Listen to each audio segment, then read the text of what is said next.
Welcome to Playing for Keeps episode 18. It has been 6 months, maybe. It's been a long time since I have done one of these shows, but found a great guest. Wanted to start it up again with an old, I wouldn't say friend. We've never talked like in person, but a guy who I have followed from place to place. One of the best NBA content creators of all time. I discovered him at Awesemo, which was not his first stop, but that is the first time I ever encountered Fast Eddie Fear. He then went to FDN, and I immediately subscribed to FDN so I could continue listening to his NBA DFS advice. However, he doesn't do it anymore. He is retired, at least maybe not retired, but at least temporarily out of the NBA DFS content game. Maybe we'll see him again one day. Fast Eddie Fear, how are you doing tonight? I'm great. I really appreciate you asking me to come on and the kind words of introduction. I was happy to do the show, and I've always enjoyed the way you've comported yourself in your content. I like the cut of your jib, so was happy to come on and have a chat. Yeah, no, I appreciate you coming on. I see people are streaming in here now. Tommy asked early on, where's Eddie been? Haven't seen him in years. I'll definitely tune in. We got several other people here. Tacos for Eddie, Jimmy says. What's up, Nightmare? Ricky Beers, good to see you all here. Eddie, we'll get into it later. The role of content, and I was going to bring up that you often, one thing that I liked about the content that you've always done is you did a lot of live before lock shows. You did the original Awesemo live before lock show, but you often would just like go for an hour after lock talking to your co-hosts. When you like those co-hosts, you would go much longer, and we would learn, as new stuff came out after lock. I always found that to be super useful. But we can talk about the role of content more later on. But before we start, I wanted to ask you, because for years you couldn't play DFS. So you had jobs that prohibited you from playing DFS. So that was kind of an odd thing. I recently learned you posted one time about playing DFS, or maybe it wasn't about DFS, but I learned that you can play DFS again. Okay. Are you getting into it all? Do you plan to get more into DFS? What are your plans going forward with DFS? So this is a funny story. I've been, even my last year of doing content, I was able to. I worked for a number of companies in a row who produced daily fantasy sports contests, not content. Content isn't a problem. You can work at Roto Grinders and play DFS, obviously. Right. But I worked at Fantasy Feud and Super Draft and other companies that were making contests. And so legally, I couldn't play. But as of early last year, I looked at my DraftKings account for the first time in X years, and there was like $800 in there and like $400 in tickets or credit that I had to use for contests. I couldn't withdraw it. So I withdrew all the cash, and I took I think it was $446, and I just put in all the NBA GPPs one night. I had not played DFS in 5 years. And there are 20 witnesses to this. I won $115,500 on that night, which was nice. This was recent. If I knew that, I'd have bet the whole 1,200 where I withdrew the cash. But and it was great because my guys were there. Like you mentioned me going to Awesemo and to FTN. I had the greatest collection of guys. For the last couple of years, I've ended up working in the Web3 and crypto space. And while I think there's great potential for the technology, it's a nest of vipers. It is a den of scumbags. And that tends to be the case when you're dealing with some zero-sum financial game.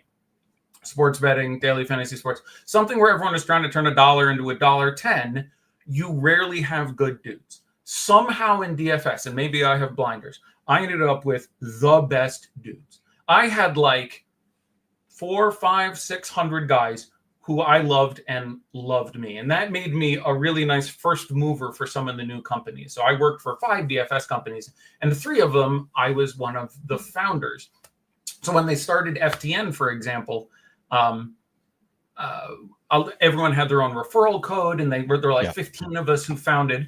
And I had the most people sign up with my referral code because everybody moved with me, those X hundred people. And it's a real boost for a new company.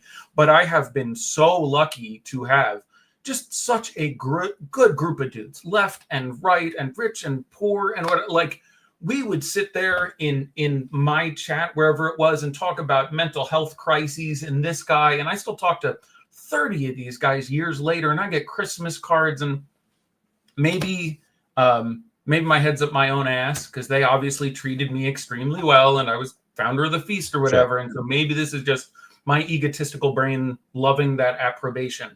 But Christ, somehow I fell into just the 300 or 400 best dudes. So anyhow, one day, whatever, 14 months ago, made $115,000. That and removing that gave me like $200 in credit. And a week later, I played that. It was like Wednesday, and the next Wednesday, I won $11,000. Damn. And then that left me with like $100 that I failed on. So I've played DFS 3 times in the last 5 years. I'm up $122,000. And earlier this year, for the first time, I coached DFS.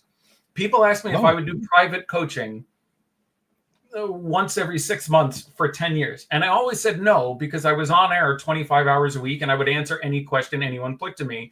And I just thought it was an asshole thing to do. Because literally, I never paywalled anything. I would talk about every kind of process, to the math, to before, after lock, fire drilling, some stuff hopefully you and I can talk about, because I do think there are a lot of really good practices most people don't do for DFS.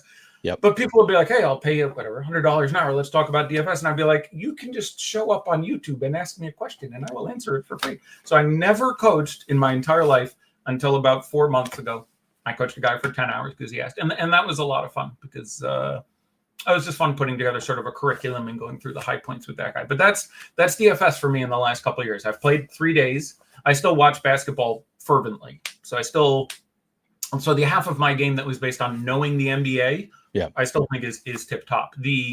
On any given day, I can't do ownership, which I thought was one of my really big edges. I don't know what the ownership is, because I'm not following stochastic and roto grinders and all the tools that I was using to formulate that ownership. So I have no idea what DFS looks like right now. But basketball, I'm still looking at every day, and it doesn't disappoint. This is one crazy ass year in the NBA with Luka and the Mavericks just literally putting an M80 up their own ass and destroying the team. For literally, they went like, if you asked me 2 months ago, rank the teams in the NBA by how glowing their future is, the next 5-10 years, pick a number, rank, Dallas would have been like number 3. Like, the Thunder, and then there's, but like it's they're up there. They're certainly in the top 5. You're like, got 25-year-old Luka. You still have some draft capital. You got yada yada. Now, 27, 28, like literally, it's insane. Yeah, it's insane. Like, Kyrie will never be the same again. Anthony Davis may never be the same again. You've put like, sorry, I got off topic. You just asked me how are you doing with DFS. But like every time I think about it, I'm like, this is just a stunning explain. It's not even like we screwed this year, which they like their entire future. Just like the next decade, you just set on fire. You've just completely fucked the entire thing. Your best course of action is sell everything and start over, because you are not winning a title in the Kyrie Anthony Davis era of this team. That era might be over already. The Kyrie Anthony Davis era. And that would be the smart thing. It won't happen because of the moral hazard of Nico, and like it was amazing in his press conference where he was like, the future to me is 2 or 3 years. Let's be honest. Me and G.O.A.T. aren't going to be here in 5 years, which is like, that's saying the quiet part out loud. You're not supposed to say that. You're not supposed to do that. You're not supposed to be like, look, I'm the GM. I got to look good now or my ass is going to get fired. So I said, fuck the future. Let's do the best we can for 2 years. You're not supposed to say that part out loud. So yeah. So for context, crazy year. For people listening or watching the show, for context, this sort of got set up because I said on Twitter that I wanted to have conversations with people who were into basketball, and Eddie was like, "Yeah, I'd come on a show to talk basketball." So I think Eddie is just excited to talk basketball right now. Is that accurate? Like, you're super into the NBA? You're like, yes, I'll talk basketball with you, and then I tricked you into coming on to a podcast to talk about yourself instead. You just want to talk basketball. I mean, my 2 favorite things might be talking about basketball and talking about myself. You get it all. This is really chocolate and peanut butter together for me. This is a beautiful thing. All right, so I already have some questions out of what you've already said. So first of all, this group of 300 guys, where are they? Is this like in a Discord somewhere? Are these people who went to FTN with you? Who are you referring to when you say? Okay. I'm referring to I'm not doing anything now, but I'm still in multiple servers. I would start dropping names because a lot of these guys really mean a lot to me, but I would leave some people out. Yeah. I know the hazard there. The two, right, exactly. And I don't want to do that. So collectively, I want to say, you know exactly who you are. We chatted on Discord. You've followed me from Roto Grinders to Van Vice to, Awesemo to FTN, like through all those various steps. Absolutely love those guys. And then a special nod to Rinpack and Zach Graham, who were guys where I feel at least somewhat responsible for starting their content career. And they're both, in one way or another, just great men. They're just great dudes. They're just good people who are trying to do good things, and they're honest even when it's difficult, and they're like, just, you rarely run into such quality people. So special shout out to them, who are they're sort of my coaching tree. So I'm Greg Popovich, and they're like Mike Budenholzer and Quinn Snyder or something. Like that's the way I'm working it. I know Rinpack a little bit. Obviously, I worked with him at Stochastic a bit, but also I met him at a live final. So I know him. I know Zach just from online, but seems like a really sharp, nice guy. Also, yeah. I mean, he was a college basketball coach, right? Is he not anymore? I didn't realize he was not anymore. No, he left. I got him a different full-time job. I hired him at Super Draft when I was the chief product officer, and he came and worked with me there for a little bit. And then I left before he did, actually, and he continued with that. And then he's doing all sorts of things at FTN where he's like in charge of their charting and one of their lead content guys. And I'm not surprised at all. He's intelligent and industrious, and sky's the limit for that guy. I look forward to voting for him for senator. Absolutely. Several people in chat already say, Ricky says, miss Eddie, especially during preseason. I didn't even know you did preseason NBA stuff. Oh, I never played it. It was the preseason, postseason, all-star game money. Like it's which is also Rinpack's thing, I think, right? Yeah. I think I inspired him to do that again. I don't want to speak for anybody else, but during the remainder of the 9 out of 10 days, 8 out of 10 days at least, the best DFS players in the world are not positive EV playing regular season DFS. Yeah. You're just not. There's just no news breaks. You can math it down too easily. You are not overcoming the entire rake. Every dollar you put in play is worth 97 cents or something. When news breaks, sure, but preseason and post, there's not as much groupthink. There's not as much content out there. You can actually play it to the belly, and your dollar is worth $1.10. So if you told me, like, if I'm trying to make money doing this, if it's what I'm doing for a living, I would absolutely rather play the 2 weeks of preseason, the All-Star game, the postseason, than the majority of the regular season. It was easily more profitable. Have you given any thought to getting into like WNBA? Because I sort of feel like that's probably not that similar anymore. It probably was more similar a couple of years ago, but that's something that I've been thinking about getting into, because it's more similar in the sense that there are fewer people who are like hyper focused on it. Like NBA is like projection teams are hyper focused, like it's super competitive. I suspect the WNBA is less so. Would you agree with that?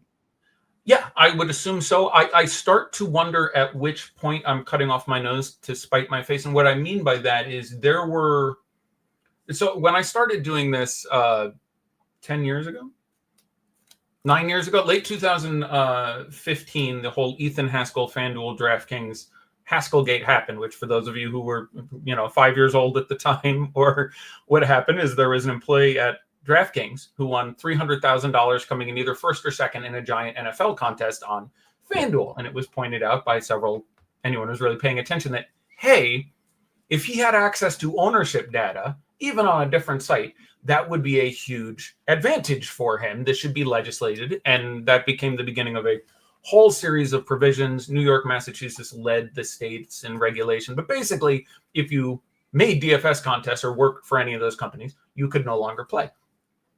So around, I think it's October 2015, this happened. They were like, yeah, you have to quit your job, which I considered because I made more money playing DFS than I was making in my day job. But I played DFS every day for like 4 years in a row. And our old friend EMAC, Eric McPherson, just knew me from Discords and some chats and said, look, I think you're really, really smart about basketball. Let's do a show together. And so we started a show on Roto Grinders early that November.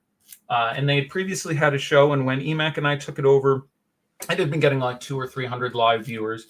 And in 2 months, we had built that to 800 or 1,000. And like we really took off. It was great. And everybody got raises. And we actually were a little bit responsible for sort of pay equity in the industry. To that point, when I started, I will not say what I got paid after that. When I started, I got $25 a show. And I like to do like 2 X-hour shows and hours of preparation, whatever. Like it was not a paying job. But not long after that, though Eric and me and a half dozen other guys and Draft Cheat and left and founded a place called Fanvice. And basically that splitting and the subsequent, it wasn't just that, but it was certainly one of the things that led to everyone who did content getting paid 5 times as much in 2017 as they were in 2015.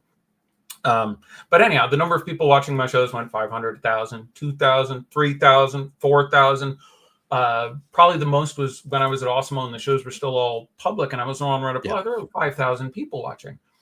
When no one else was doing contests and it was the All-Star Game or WNBA or something, there was times for the All-Star Game I had 20,000 people, including a lot of the Sharks. So like I felt like I was steering 30% of the bets in play for a DFS contest. Like there was a contest that was 20,000 entries and there were 3,000 people watching me who counted for 8,000 of those entries. So like I think this guy is underowned became a sort of non-self-fulfilling prophecy by saying this guy is underowned. He would then get overowned, and it got a little weird. So being like, I'm going to get an NBA, the WNBA. Sure. The contests aren't as big, and if you're carrying any sufficient viewership, I worry that you sort of spoil the thing a little bit. So you could get into it without doing content though. Like you could get into playing, make your own. Oh, actually playing it? Yeah, it's I'm a privileged person in a lot of ways. I've lived a really, really charmed life. My life is great. And one of the ways I think it has been so great that I try to never take for granted is the fact that I've never really had the same job for more than about 5 years at a time. I've designed role-playing games and dice games, and I was just the game director for a Web3 card game, and I have been paid to act and paid to sing and paid to do daily fantasy sports and been an executive, and I've done all these things. And I, played DFS basically every day for 5 years. And then I talked about DFS basically every day for another 7 years. And it's not to say I would never do it again, but I'm out here in California now. And so I'm doing some voiceover work, and I have a lot of really awesome opportunities. And I don't want to do it shitty. Most of the guys who do DFS content or just sports betting content are really, really good guys. But some of them are cashing a check. Yeah. Some are just putting it half-ass out there. And I try to be careful with other people's money.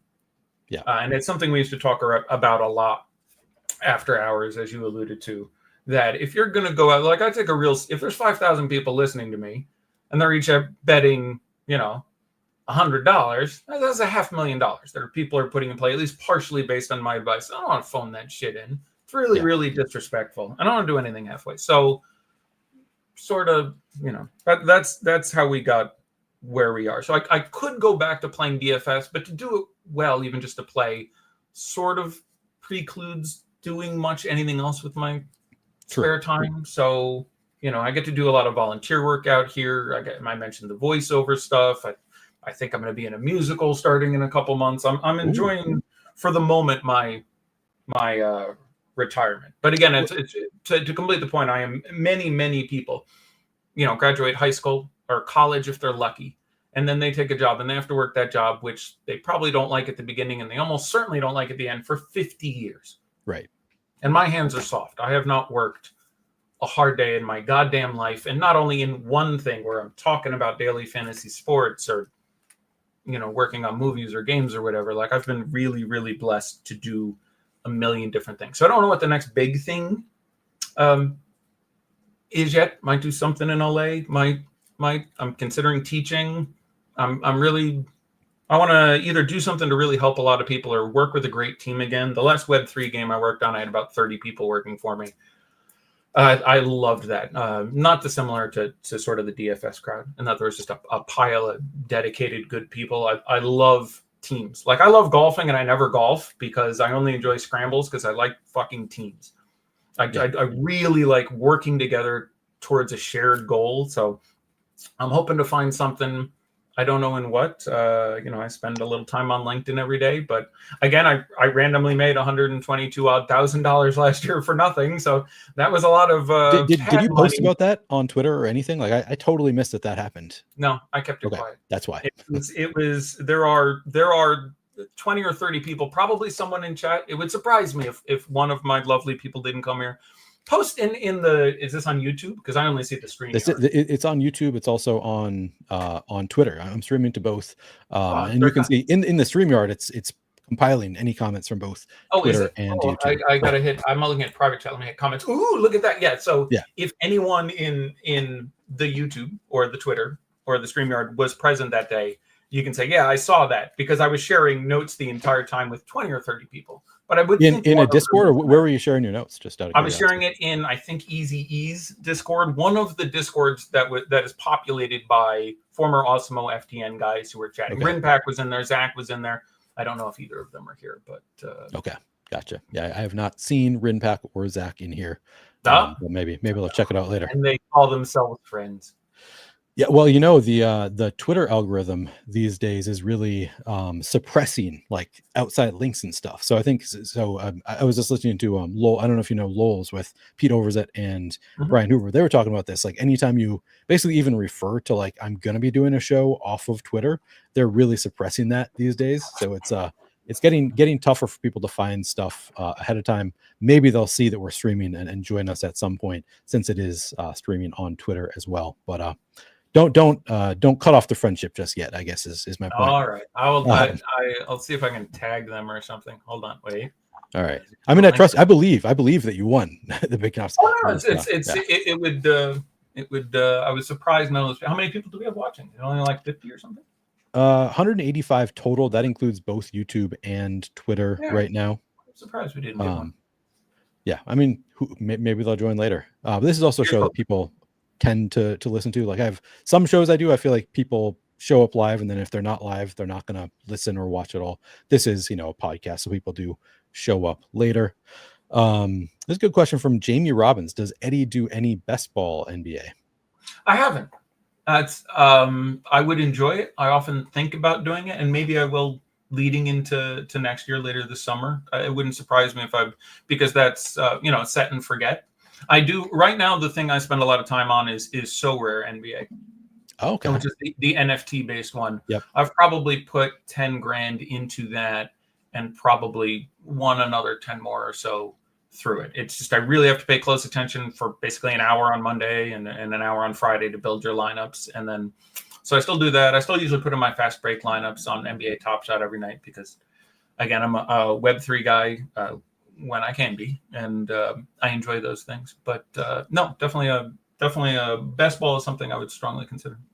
Yeah, and Ricky says, "Why not best ball playoff?" And playoff NBA is the most fun. I don't know if you're familiar with the format at all. I find it to be the most fun just because it's the most straightforward. Like all the money is made in the championship, so you're building a team to try to have a full team in the championship. You have to get a full team through. Are you familiar at all with NBA?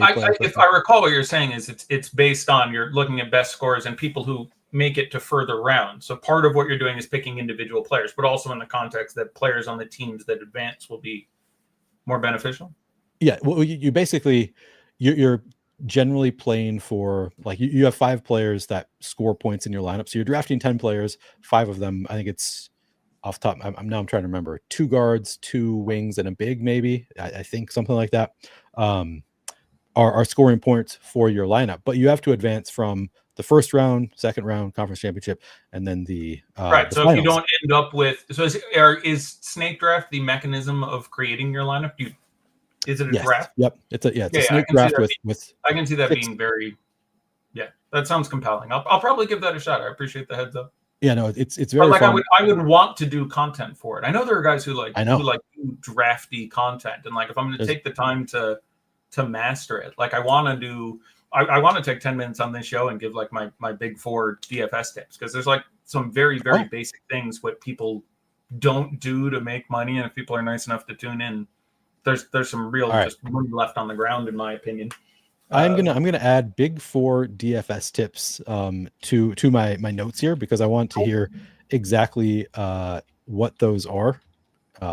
But before we get there, so we're going kind of out of order, and I, to some extent, I'm fine with going out of order, but I do want to get into your background a little bit, just because it's fascinating to me. You've already sort of alluded to some of your background, like professional background, but well, let's just get those questions out, because I'm always interested in hearing kind of where people come from, how they get here.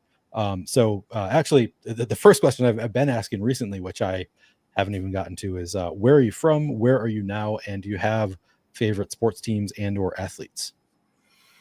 I am in California now. I was born in North Plainfield, New Jersey, moved around the tri-state area till I was about 15. Started going to college very early when I was 15.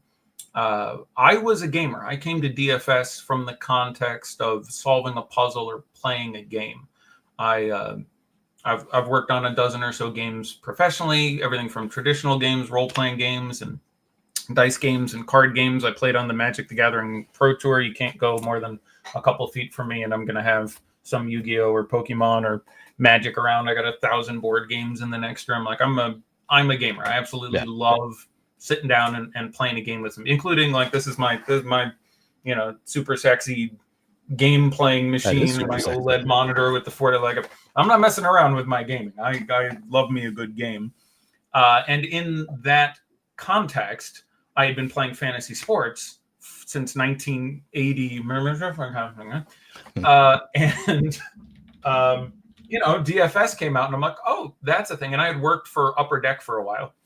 I had worked for Upper Deck Entertainment, working on the World of Warcraft trading card game, and I was one of the designers of a card game called the Versus System, which was Marvel and DC Comics licensed. And I was working in traditional games, and that got me more involved in sports. And I worked on the WWE game for a while, but eventually people are like, you should try this daily fantasy sports thing. You're good at season-long fantasy sports. And that's how I got into it. And I played it for a while. And then I was working at Activision Blizzard. And that ended in the end of 2010. And I took a number of contracts on a game called Chaotic and a couple other games for a couple of years. And then I was playing on a website, which was fantasyfeud.com, which was at that time third or fourth largest DFS company in the world, when there were 10 real ones going at a time. And they had some stuff I thought I could do better. So I sent the boss an email saying, hey, I play on your site. These things could be a lot better. And he said, oh, okay, let's have lunch. So I drove to Canada, where I went frequently to gamble, and met him in Toronto and had lunch. And he said, you're great. Let's take a contract. And then that became a job. And then I got promoted, and that was another job in the industry. And that leads us up to EMAC, and here we are today. All right. Wait, no. So when did you start doing content? So that was, you got into October or November 2015. I did not do a stitch of content until I couldn't play DFS anymore. I'd never considered it. I played DFS every day from 2 weeks after FanDuel went live. So 2010, I don't even know, 2010, 11-ish. I played every day through October 2015. And then literally I remember I won 10 grand playing football on a Sunday. And the next day, on Monday, they went, you can't play anymore. And that decision came down. Shit. And that Wednesday, EMAG said, hey, do you want to do a show with me? And I did it that Thursday or something. Very, very quickly. It wasn't a plan. And originally I thought, sure, we'll try this. I'd done a lot of theater when I was comfortable speaking on camera. Yeah. And so I was like, sure, I think I can do this without a script and just wing it. And So you played all the DFS sports back when you were playing NFL. I kind of just thought you were just an NBA guy who loved the NBA so much, and that's why you were super into NBA DFS. Did you play all the sports, or what did you play? I did. It's important to understand, and one of my big 4 tips is like knowing your actual rake if you're trying to make money. Yeah, I played twice in the World Series of Poker. I propped poker on Absolute and a number of other sites. I played a significant amount of poker. Sorry to no, it's cool. Interpose the questions there. Yeah. No, I played all the sports as it was too easy to make money back then. One of my largest regrets is not playing for more back then. I won money. I was positive 31 or 33 months in a row. I can't remember which one it was. I didn't have a losing month, and I never bet enough. I was betting 1 to 5 grand a day, and I made a significant amount of money. I had 7 six-figure days in my career, and all told, I made $1 million and some change, but it should have been 20. Like, I absolutely should have ramped the shit out of it. And I have no good reason, especially for someone who considers himself mathematically adroit and is about to give mathematical business. There was no reason not to boost it up because it was easy. It was like poker, to recall is 90% of good TV. It was like poker in that it was so easy. It was like poker from 2003 to 2005. From 2003 to 2005, Chris Moneymaker won the World Series, and I'm pretty sure it was 2003, and everyone and their dog went online to play poker. So if you just went on poker and weren't completely derp, you made money. And I was getting paid to prop. As a prop player, they go, here's the deal. Play these hours on these tables. Help us get tables going. So you were starting new tables. And so you were playing rake free, which is basically what daily fantasy sports was in 2012, 13, 14. DraftKings got found. So nowadays, the functional rake is 10, 12, 15%, depending if you're DraftKings, FanDuel, Prize Picks, sports betting, but you're probably paying 10 to 15% in rake. The actual rake there, EMAC, there he is. I was going to let you know it's here. My guy. God bless you, sir. I was just talking about your influence. All that I have, I owe to you, sir.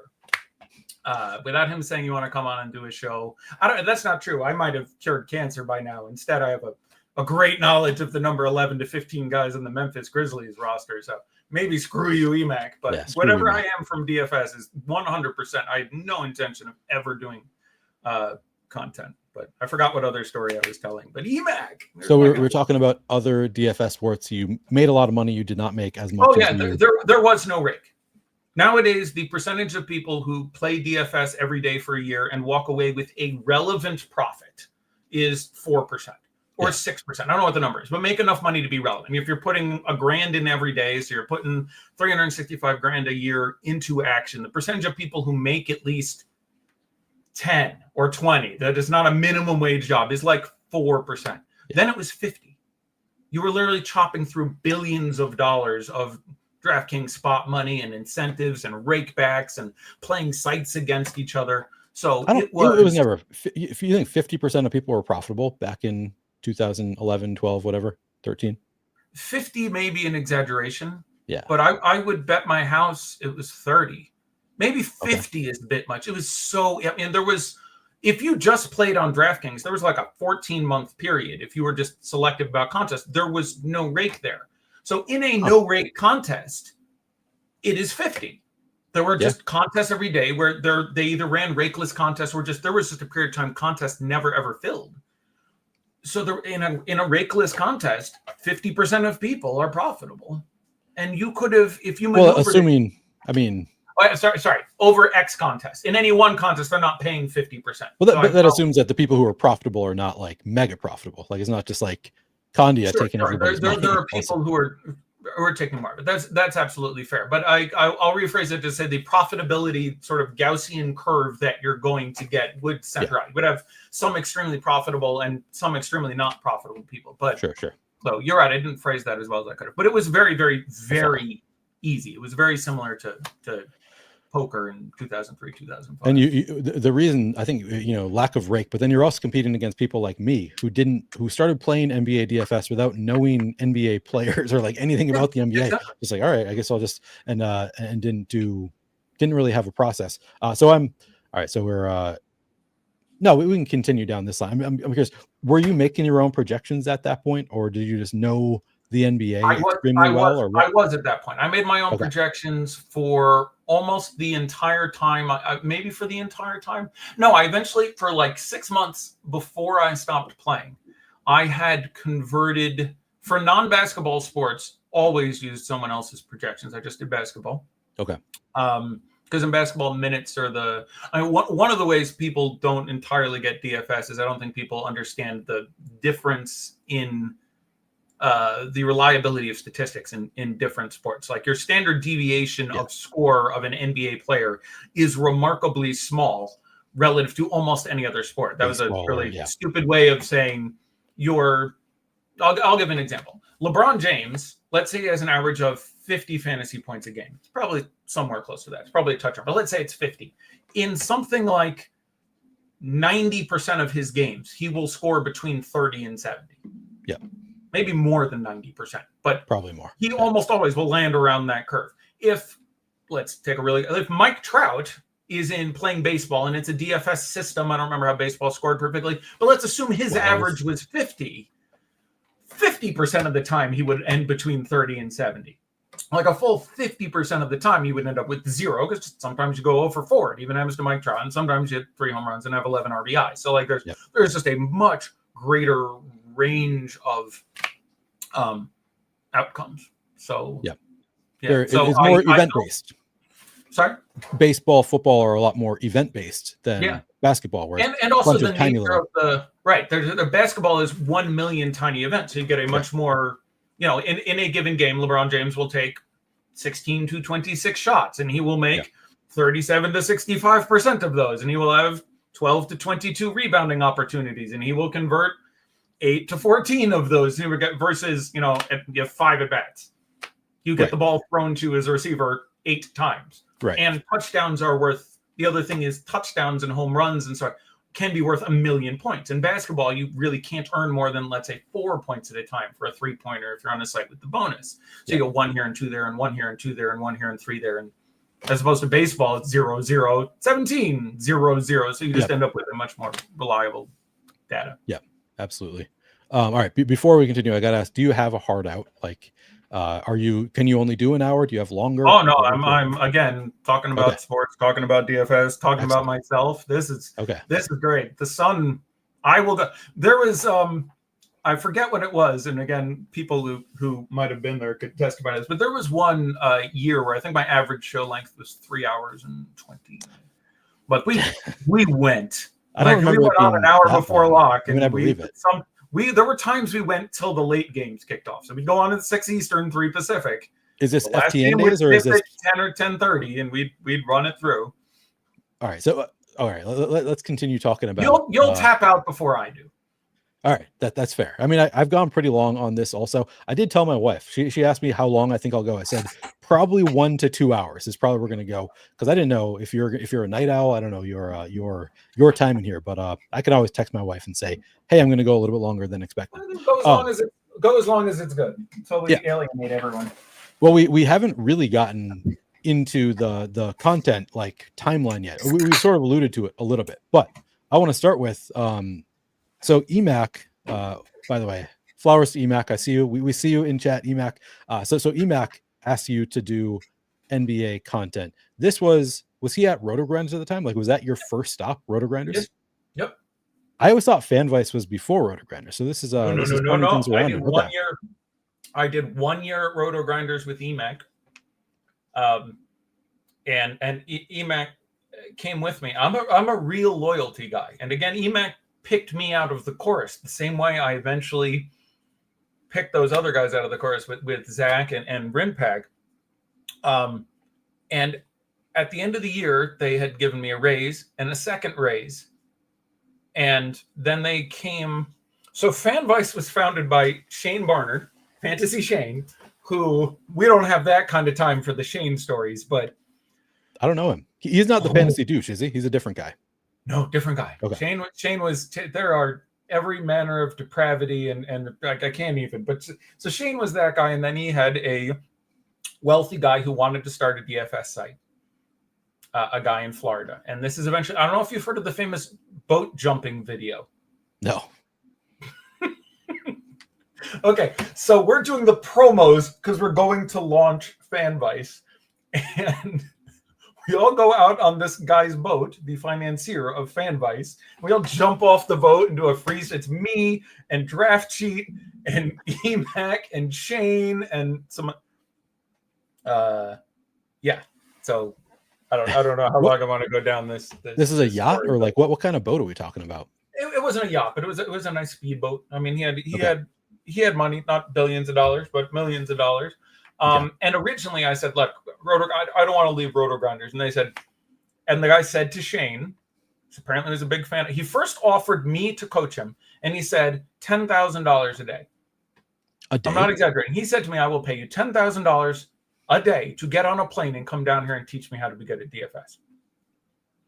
which I am not worth, which no one is worth. And I said, listen, I appreciate that. And I had more than enough money at the time. Today, I'd probably take it. But I had more than enough money at the time. And I'm like, I'm not going to do that. I will happily just answer some questions, show up. A couple months later, he decides to make his own DFS site because he thought there was room in the market. He was absolutely correct. There were one or two sites back then. It was the Roto Grinders hegemony at that time. Guru was, I think, just starting it. Anyhow, he goes, I'm going to start my own site, but I'm only doing it if you get Eddie. He goes, Shane, you can run the site. Here's the money. He is a required hire. And again, I don't know this guy from nothing, but obviously I'm very flattered. So long story short, I say, I really want to stay at Roto Grinders. I think I owe those guys loyalty. They go, we'll give you 10% of the company and quadruple your salary after having gotten the 2 raises. And so I went back to Dan Bach, who is an OG GOAT, tremendous, respectful guy at Roto Grinders, was the head of content at the time, and said, this is what they're offering me. I just have to take this, right? You can't get within it. And he said, no, take it. Yeah. And so I took it, as did EMAC and whatever. And that was, and as I alluded to previously, that was the beginning of people getting paid a fair wage to do. And this was before the other, I think, biggest day in the history of the content industry, which was when FanDuel and DraftKings put the cap on the amount of referral money that Roto Grinders could get. Because originally, like for people who don't know the original thing, the way it worked was you got, I'm going to get the percentage wrong here, but the reason to run a site like Roto Grinders or FTN or FanVice or Awesemo was sign up through our links.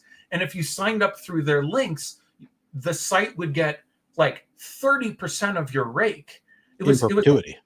It was a real in perpetuity forever.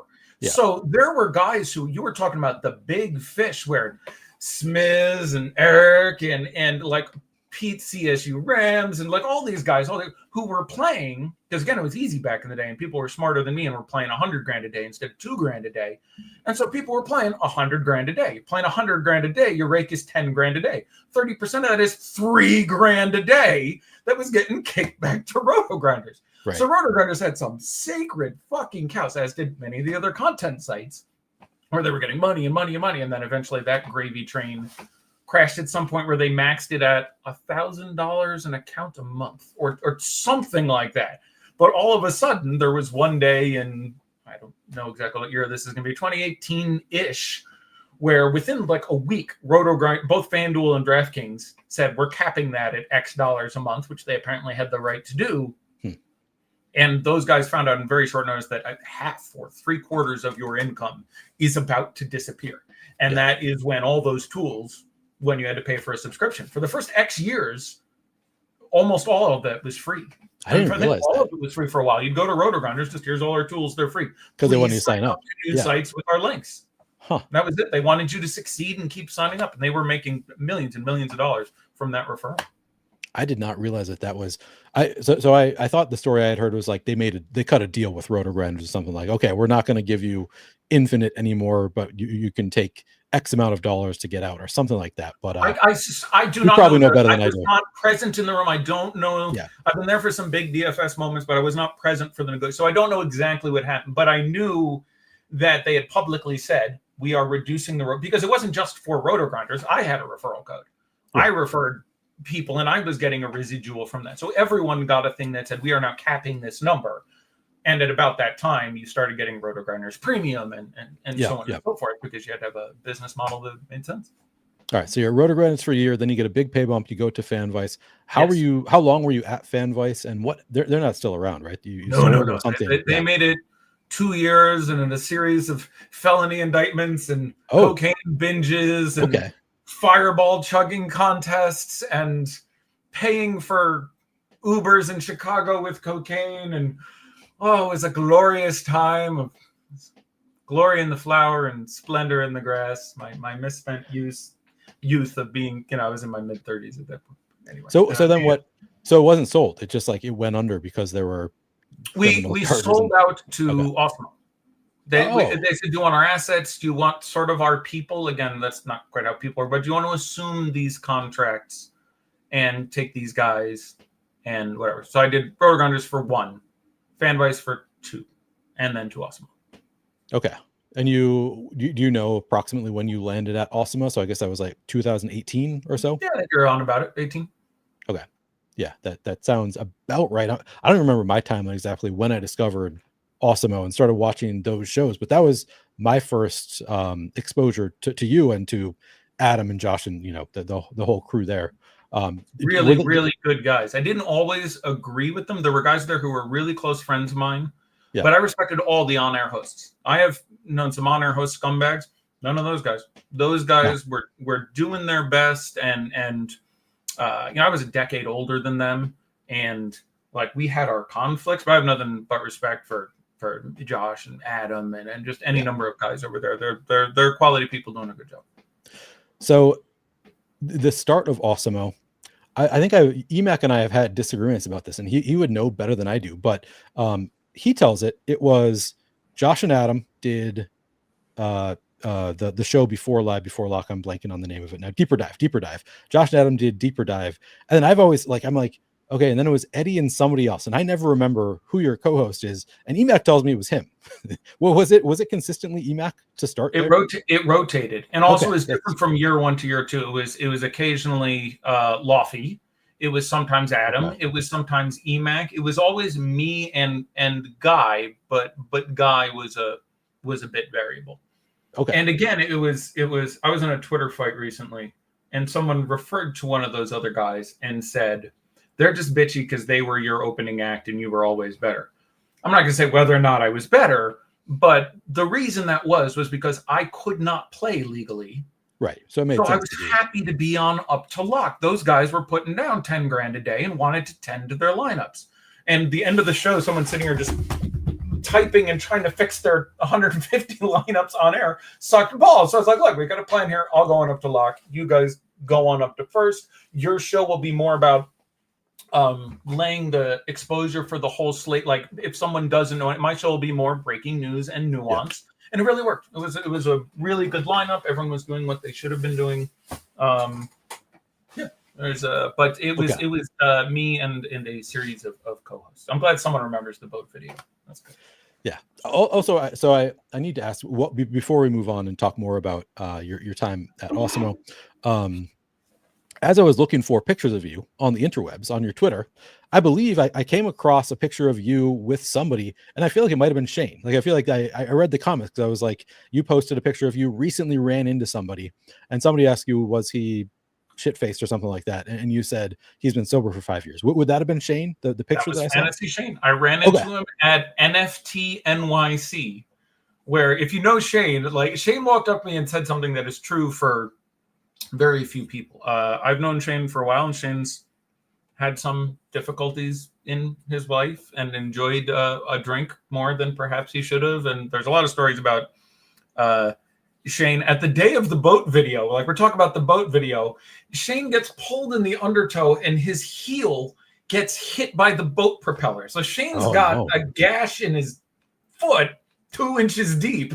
So I've got Shane over my shoulder, getting him on the boat, and then I take Shane to the hospital. And then we're like, we could talk about Shane for hours, absolute hours. That guy was an unbelievable, he was a singular entity in this universe. He's one of God's most precious creatures. But sad that I never met him.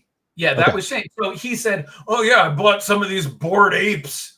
And then he bought 3 Bored Apes for $12 each and sold them all because like he's quintessential creepy white crypto bro guy. I was like, Of course you did. Like as soon as he told me that story, I'm like, yes, that tracks. You having bought some Bored Apes and being part of that community was that. So I ran into NFT. I must confess, I also bought that was like one of maybe the only thing I got right in NFTs. And it was like one of my first. So I got NBA Top Shot, then I bought Bored Apes, and I bought them for like 1 ETH. Now I didn't buy them at the beginning. I forget what that's called, but I got them for like 1 ETH and sold for many more ETH. One of the few things I got right. It was a losing venture for me, to be clear, overall. But Bored Apes, I was tip of the cap. Working in Web3 is just you're gonna have to wait for the clown car to get cleaned up. Like it's just scams and rugs. And so I like, you need more regulation, not less regulation, because literally it's going to be the Wild West. There will be some decent regulation. There will be some decent use cases. And then it can actually do something. Because right now it's just it's tulips. It's an investment. I'm investing in Bitcoin. What does Bitcoin do? it's something you can invest in. Like, it's not actually a viable currency, or like it is just a speculative market, which is fine. But I'm looking forward to.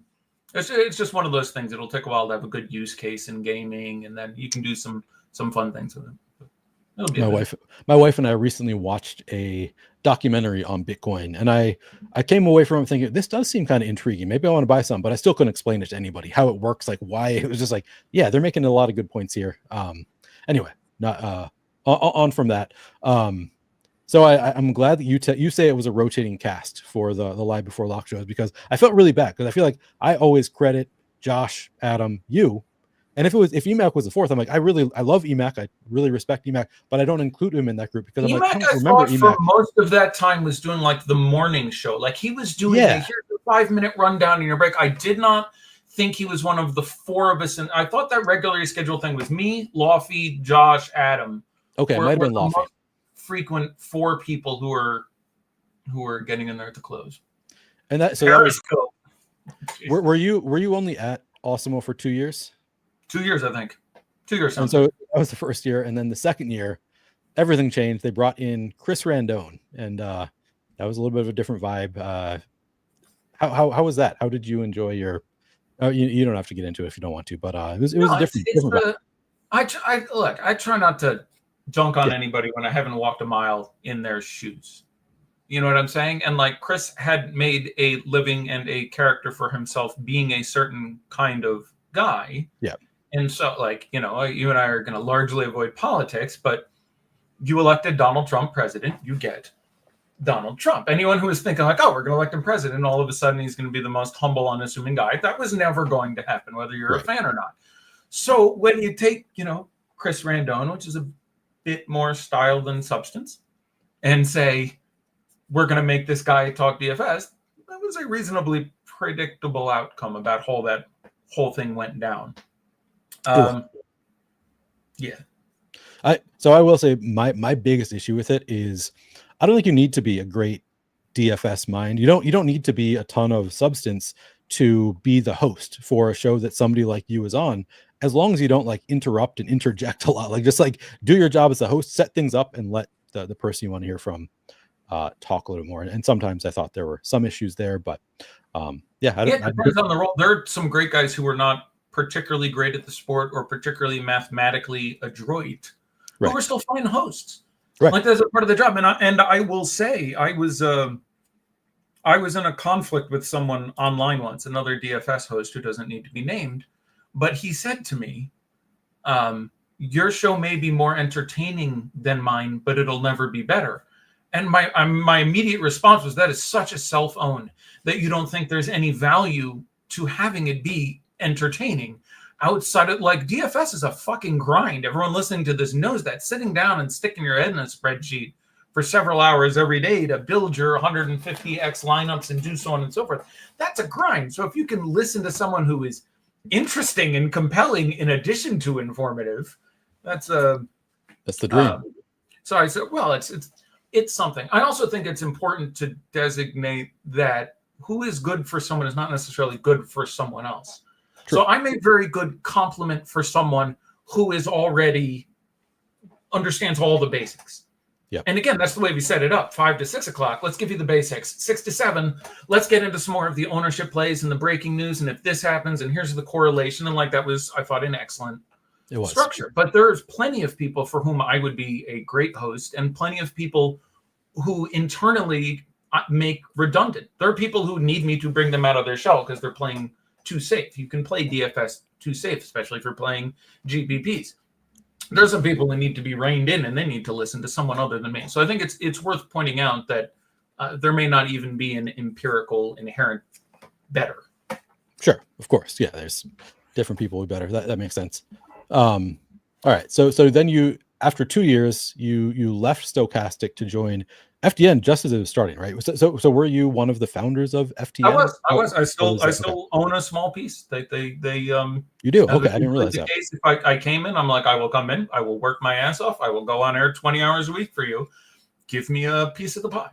Doesn't need to be a ton. But I everywhere I've worked, save two, on both sides. Even when I was creating, working at Super Draft, I managed to have a piece of the pie, and I'm a big fan of that. And again, I think that was another thing that we started at FanVice that's taken off. Is a lot of people have equity now, and again, a lot of the guys are just starting their own things. They went, I don't need a financier or something to get. Let's start on Pure Sports. Let's start.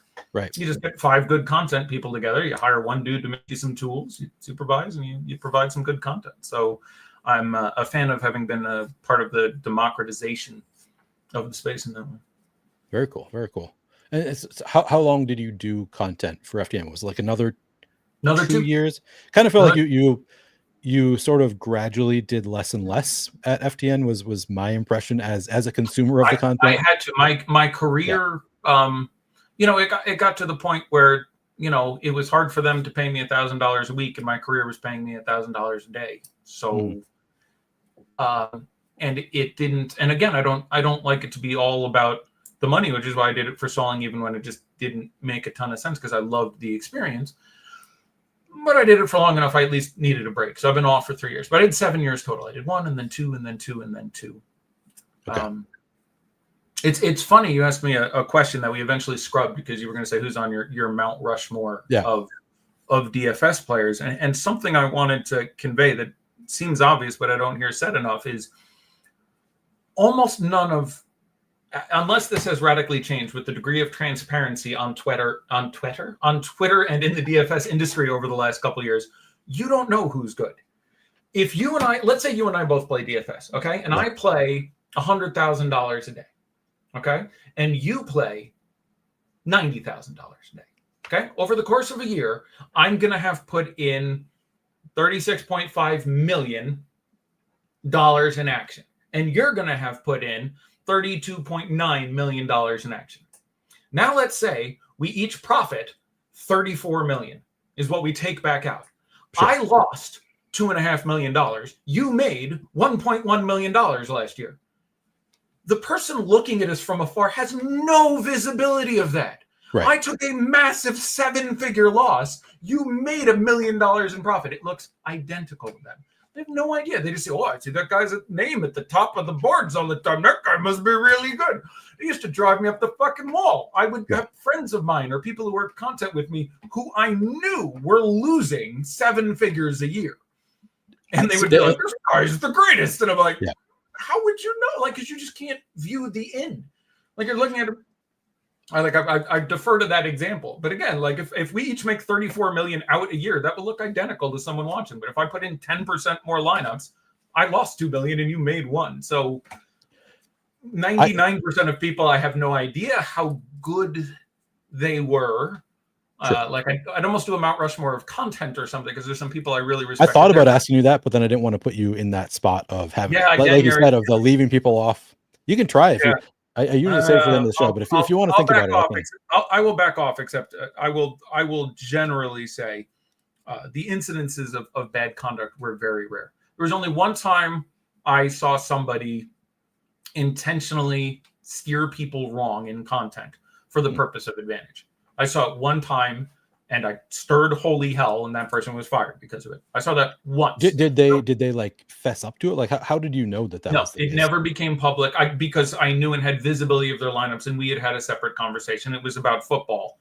Okay. And I said, we cannot continue. That is a line I will not cross. There were other people who withheld, which again, I never did, but I had no purpose to withhold. So I try not to judge, but there were other people who I knew sometimes did not put up all the skinny. Interesting. Where I knew that they did not share their top nut one play, especially if they're on with me and there's 5,000 people watching and I got no skin in the game. And that bothered me. And I did the best I could to limit those people's voice in that context, because I understood it. But again, the responsibility to the audience, you just can't fuck around with other people's money. It's just not cool. If you don't want to tell it all, don't do this job. And again, most people who do this, DFS these days, remarkably fucking hard. So when I say this, I'm not talking shit about people, but most DFS content people are losing players. Sure. It's a mathematical truism. There's no way to avoid it. 6% of people are losing players. Maybe it's 80% of content people or 70, but it is most of them. because it's really, really, really, really hard. And that's the reason they do content. If you're playing any significant volume and you're a winning DFS player, it is not worth the wages you get paid to do content.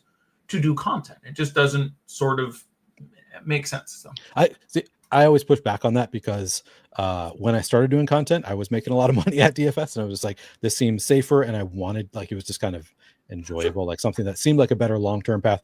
But since I started doing content, have been more up and down, losing overall, I think, since I started doing content. So now it's like, well, maybe they're right. Maybe they're right about that. It's one of my 4 tips, just to give a spoiler here, is varying your bet size. Yeah. The single most important thing you can do in DFS that I got so much pushback on is change the amount you're playing based on the slate and your information. Like, liken it to blackjack. If you count cards perfectly, and I can count cards, and I've counted cards. If you can count cards perfectly, it still doesn't matter if you don't change the size of your bet.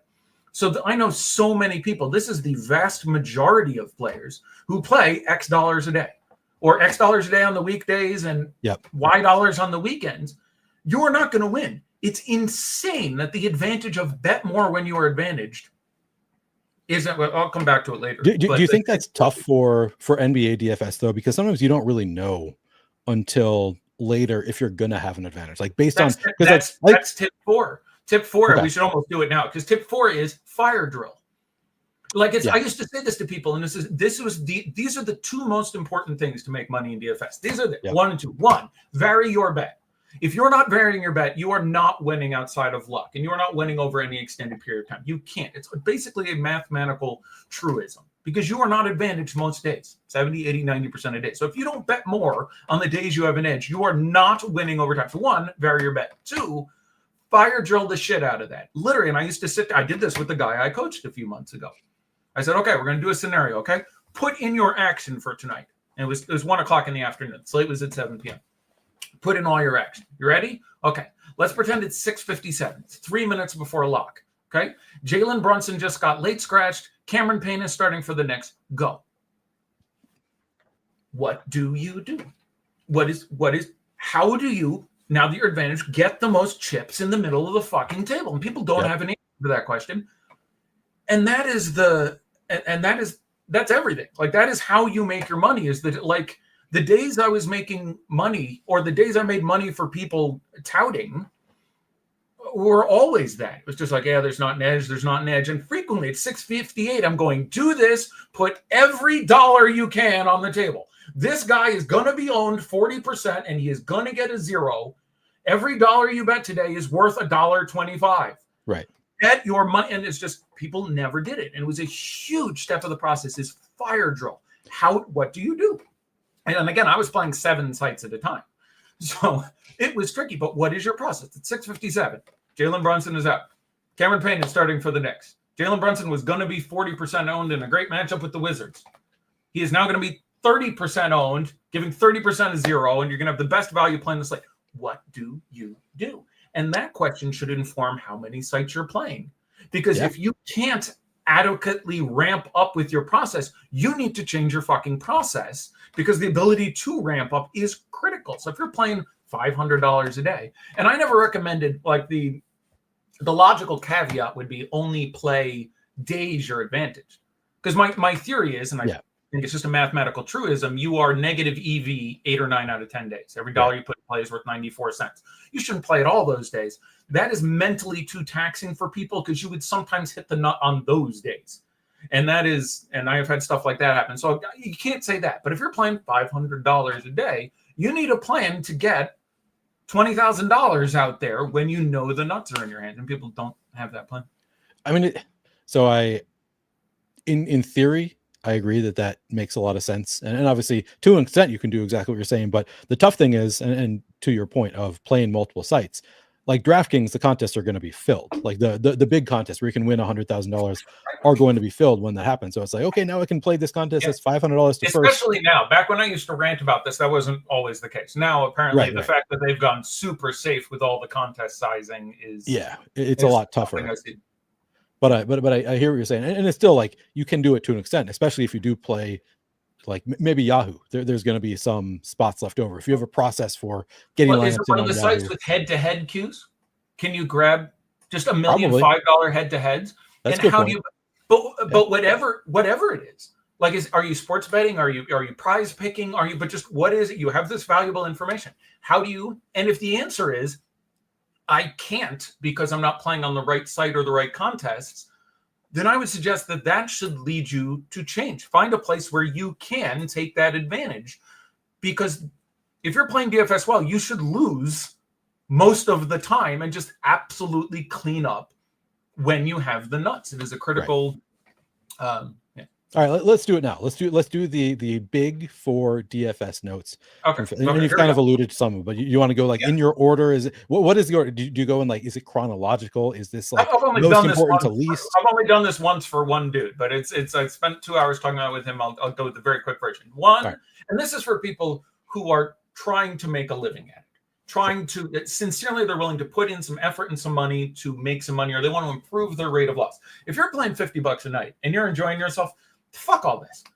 Like, it's like going to the movies or something. You're gonna put 50 in play. Your EV is you're gonna get $42 back. It cost you $8 and you enjoyed the games more. Right. Enjoy yourself. Like, by all means, if you still have love for the game, God bless. People watching this or listening to this probably want to be pretty serious about it. Would be my guess. So probably. So this is your audience. So number one, know what your actual rake is. What are you doing? Are you doing prize picks or sports picks? Is your net rate, after all this coming back and this coming back, know roughly what you're paying. Don't spend a half hour on it, but understand my rate is 10%. I need to win 56% of these to break even. I need to win 58% to make a reasonable profit. Understand the basic economics of what you are doing and make sure it's worth your time. I have a 20-year-old. She goes to college down the street. The reason I moved to California, my daughter is my favorite person in the world.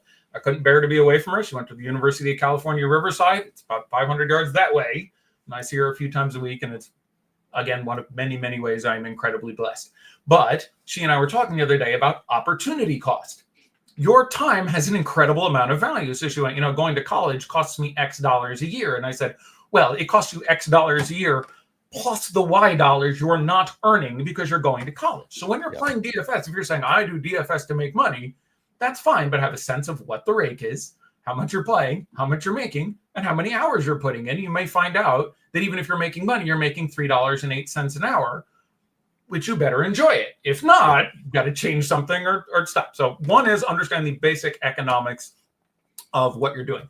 Number two, have some idea of how you're going to beat the rake. And this leads to sort of a conversation about projections that you were bringing up. Is I was always upset when I would speak to many other people in the industry and they did not have an answer to this question.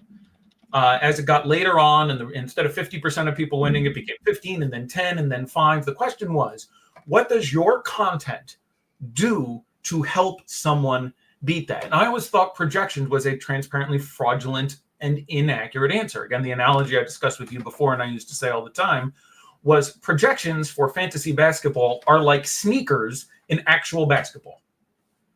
You need them, but basically any set is close to as good as another. There are better sneakers, but I'm going to beat you in fantasy basketball because my projections are better is about like saying I'm going to beat you in basketball because of my new Air Max 4s. Yeah, that's really not how it works. And I say this based on 10 years of looking at projections on 4 content sites and 7 DFS sites, and they are largely homogenous. There is no because it's all about projecting minutes and looking at there isn't enough edge there where you can say my projections are better. You're going to win with them. It's mathematically provable, either through common sense projections or regression analysis. It's just not there. That doesn't mean you don't want the best projections, but I'm talking of I have seen 1 million players projected over the 10 years that I was looking at this every day. And 99.9% of them were give or take 2%. And there is no way within that 2%, even if you're getting it right every time by that 1%, that margin gives you. So my answer is have a theory of this is how I, or my content guy, is going to beat it. I thought I could beat it in 2 ways. The things that I thought I could do that most people couldn't or didn't, and the value add that I thought I could give to people was, one, I paid attention to every word that was ever said in any press conference. And so that led to times where I would figure out what a coach was doing that did not become publicly available. And there are like 6 days in my touting career that were especially special to me. My favorite one is probably still the Andrew Bogut day. And the Andrew Bogut day was... I was probably there. It's the 2016 Western Conference second rounder finals, and it's the Warriors against the Thunder. The Serge Ibaka Thunder, the Thunder. And the Warriors have a rotating cast of nobody at center most of the time. And in game 3 of the series, Andrew Bogut goes out there and has a very credible game. He'd been coming back from injury. He was towards the end of his career. He wasn't that healthy, but he had played like 4 minutes in the first game and 9 minutes in the second game. And in the third game, he played like 14 minutes, and he looked really good to me. And he had a positive plus minus. And he was the only person on the Warriors in a game where they got absolutely shellacked who had a positive plus minus. And he did some good switching and set some good screens. And I watched the press conference, and someone said he was the only guy on the team with a positive plus minus. And Steve Kerr went, yeah, I've got some ideas of ways that I can use him better the next game.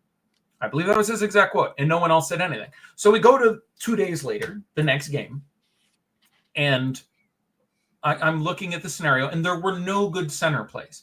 And everyone was defaulting to some guy who was going to be whatever. And Andrew Bogut was the minimum or close to it. It was 3,500 minimum on FanDuel. I think it was 3,800 at center. And I went, I think there's a chance you randomly get 28, 30 minutes of Andrew Bogut at center this game. And again, he had played literally like 9, 6, and 14.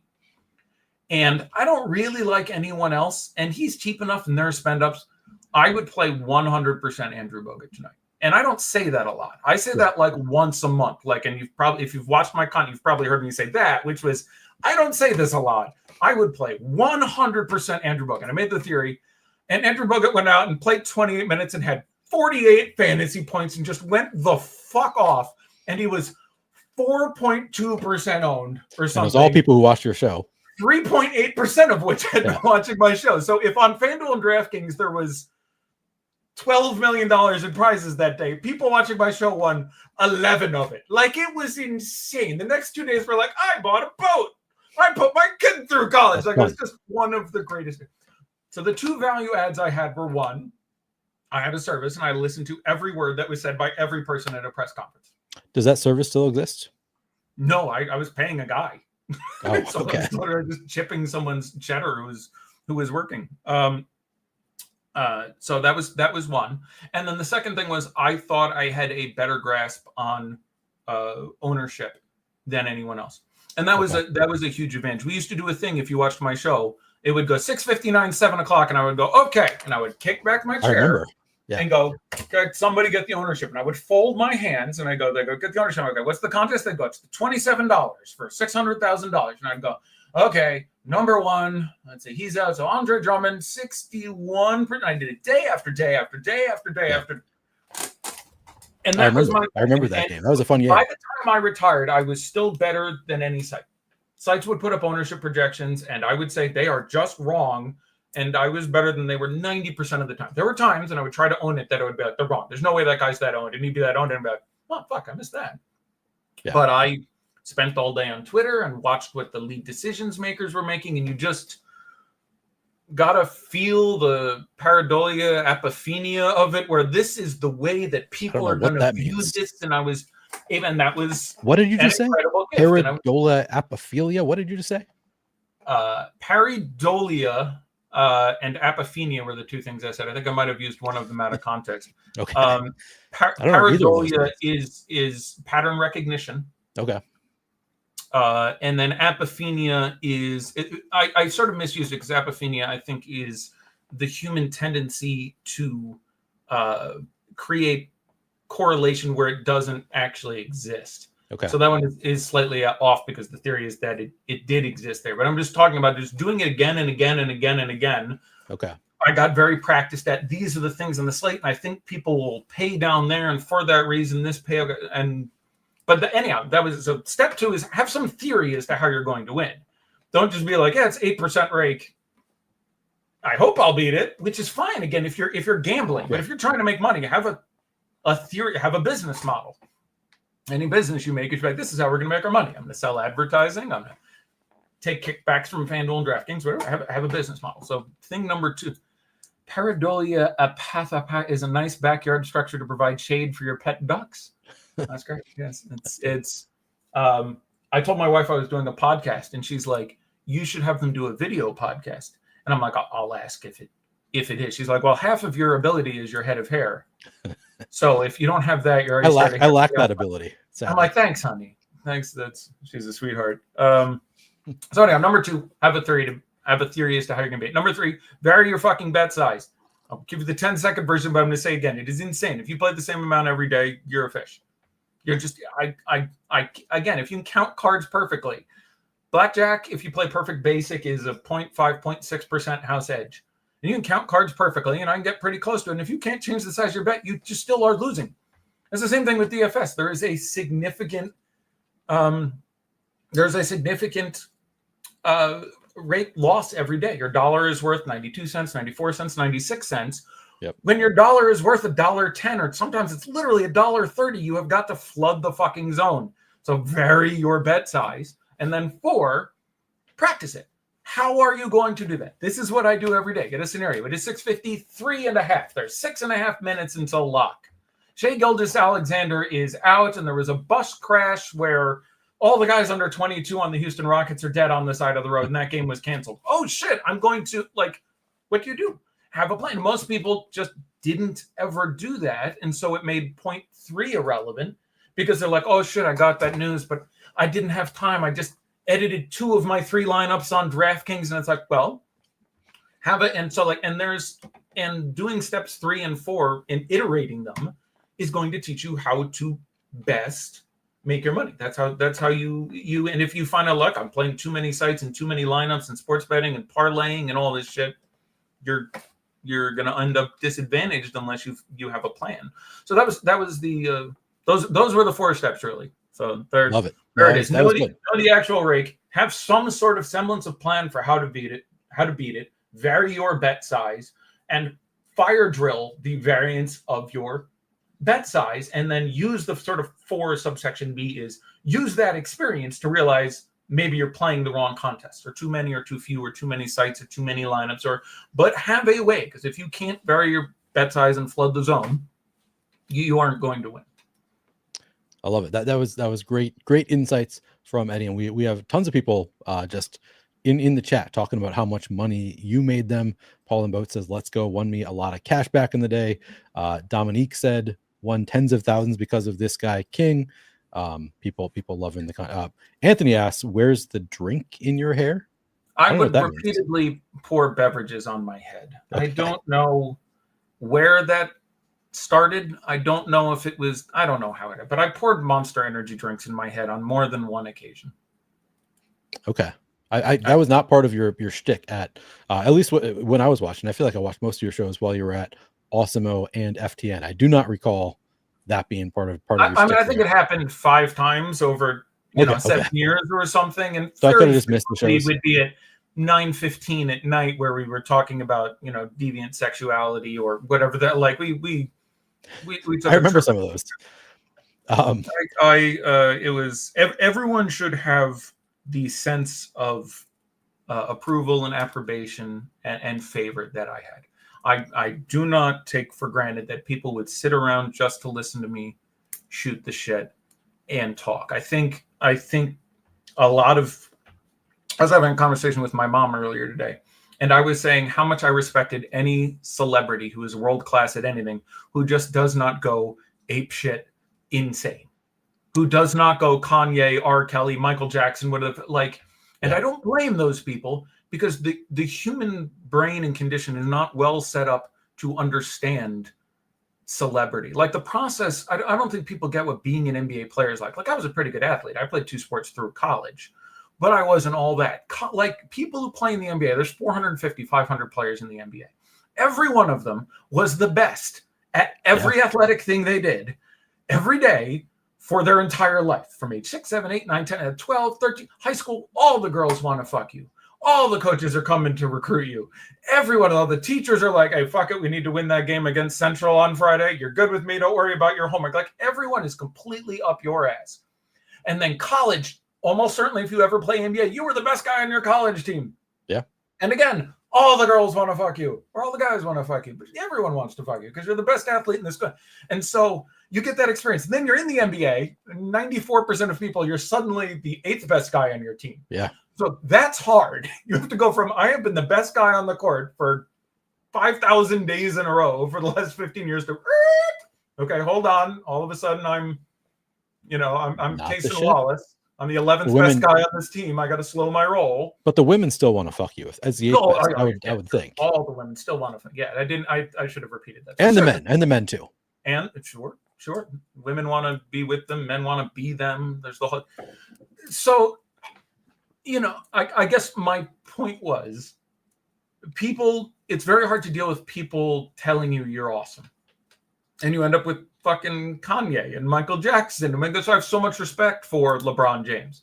Even if you don't like LeBron James' shtick, no crazy sex shit, no drugs, no. You got any idea how hard it is to live the life he's lived without doing any just respect that. You don't have to respect whining and bitching and hypocrisy about China. I'm not sending out a vote for the guy, but respect the guys who make it to 40.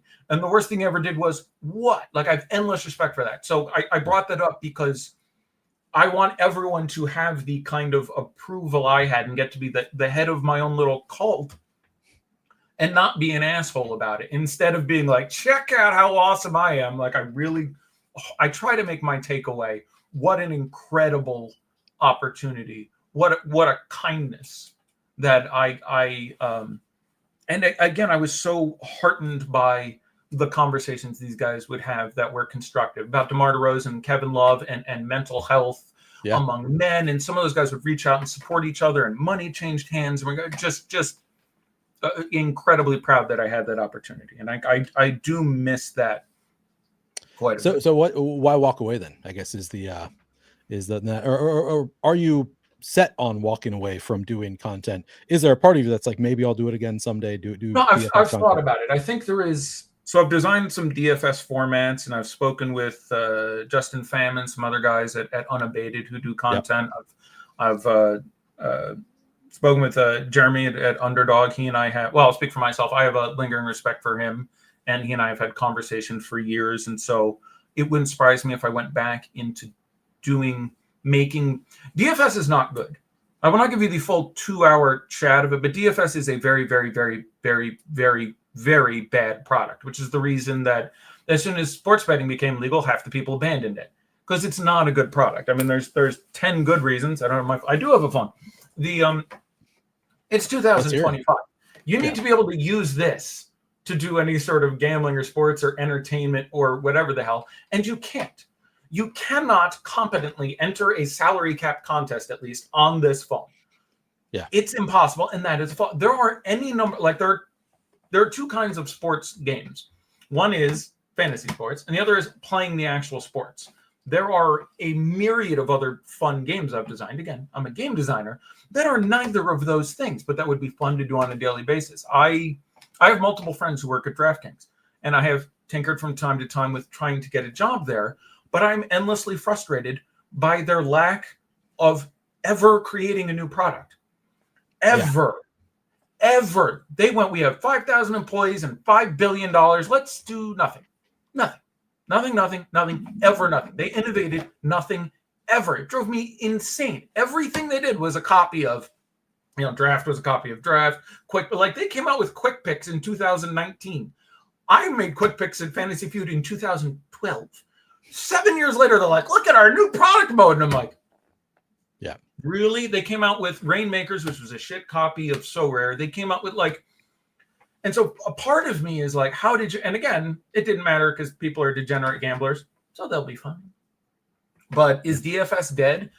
No, but there's so many better ways to do it. I at some point will publish these things. I have a pending patent. There's some things I'm thinking about doing there. But I would do that, or I would go back and do interesting content. I want to do game show content. I think you get some people with a personality. So I think I would host ideally. And then you have people in and you go, let's make projections about tonight's thing and let's do this. And you have categories and you find a way to make it fun and fucking interesting. Instead of 60 minutes of reading a spreadsheet, do 90 minutes of interpreting a spreadsheet in a funny way. You take some user questions and it goes after lock, and that way, like, some way to make content that is a little less boring than two pasty white dudes talking about, like, it's a. So I'm intrigued. But yeah, if there was a good team and a good job and somebody asked, I certainly would not dismiss Out of Hand. I haven't worked full time since April of last year. I worked on a couple projects for a couple years apiece there, but I've been offered a few jobs since then. I've turned them down thus far, and I'm getting old. I don't think it's someone who are cracks at this. And again, I strongly covet my time. I can't take it with me. So I want to do something that either helps the shit out of people. So I'm trying to volunteer a good bit, and let me tell you, we fucking need it in California. It's a mess out here.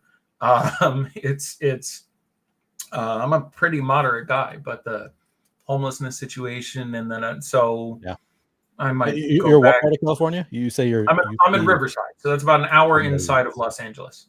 I've never actually been to California, so I'm asking as though I know anything about California. San Diego's right on Mexico, so very south. Go about 90 minutes, you hit LA. All the way up here is San Francisco. Sacramento's over here. Riverside is just basically an hour in. It's the Inland Empire. So I'm an hour from San Diego, hour from Los Angeles. I thought of the homelessness and stuff was a bigger issue in Northern California. So goes to show what I know, I guess. It's I don't want to. Yeah, we don't need to get into it. It's tough. I have a lot of trouble with it.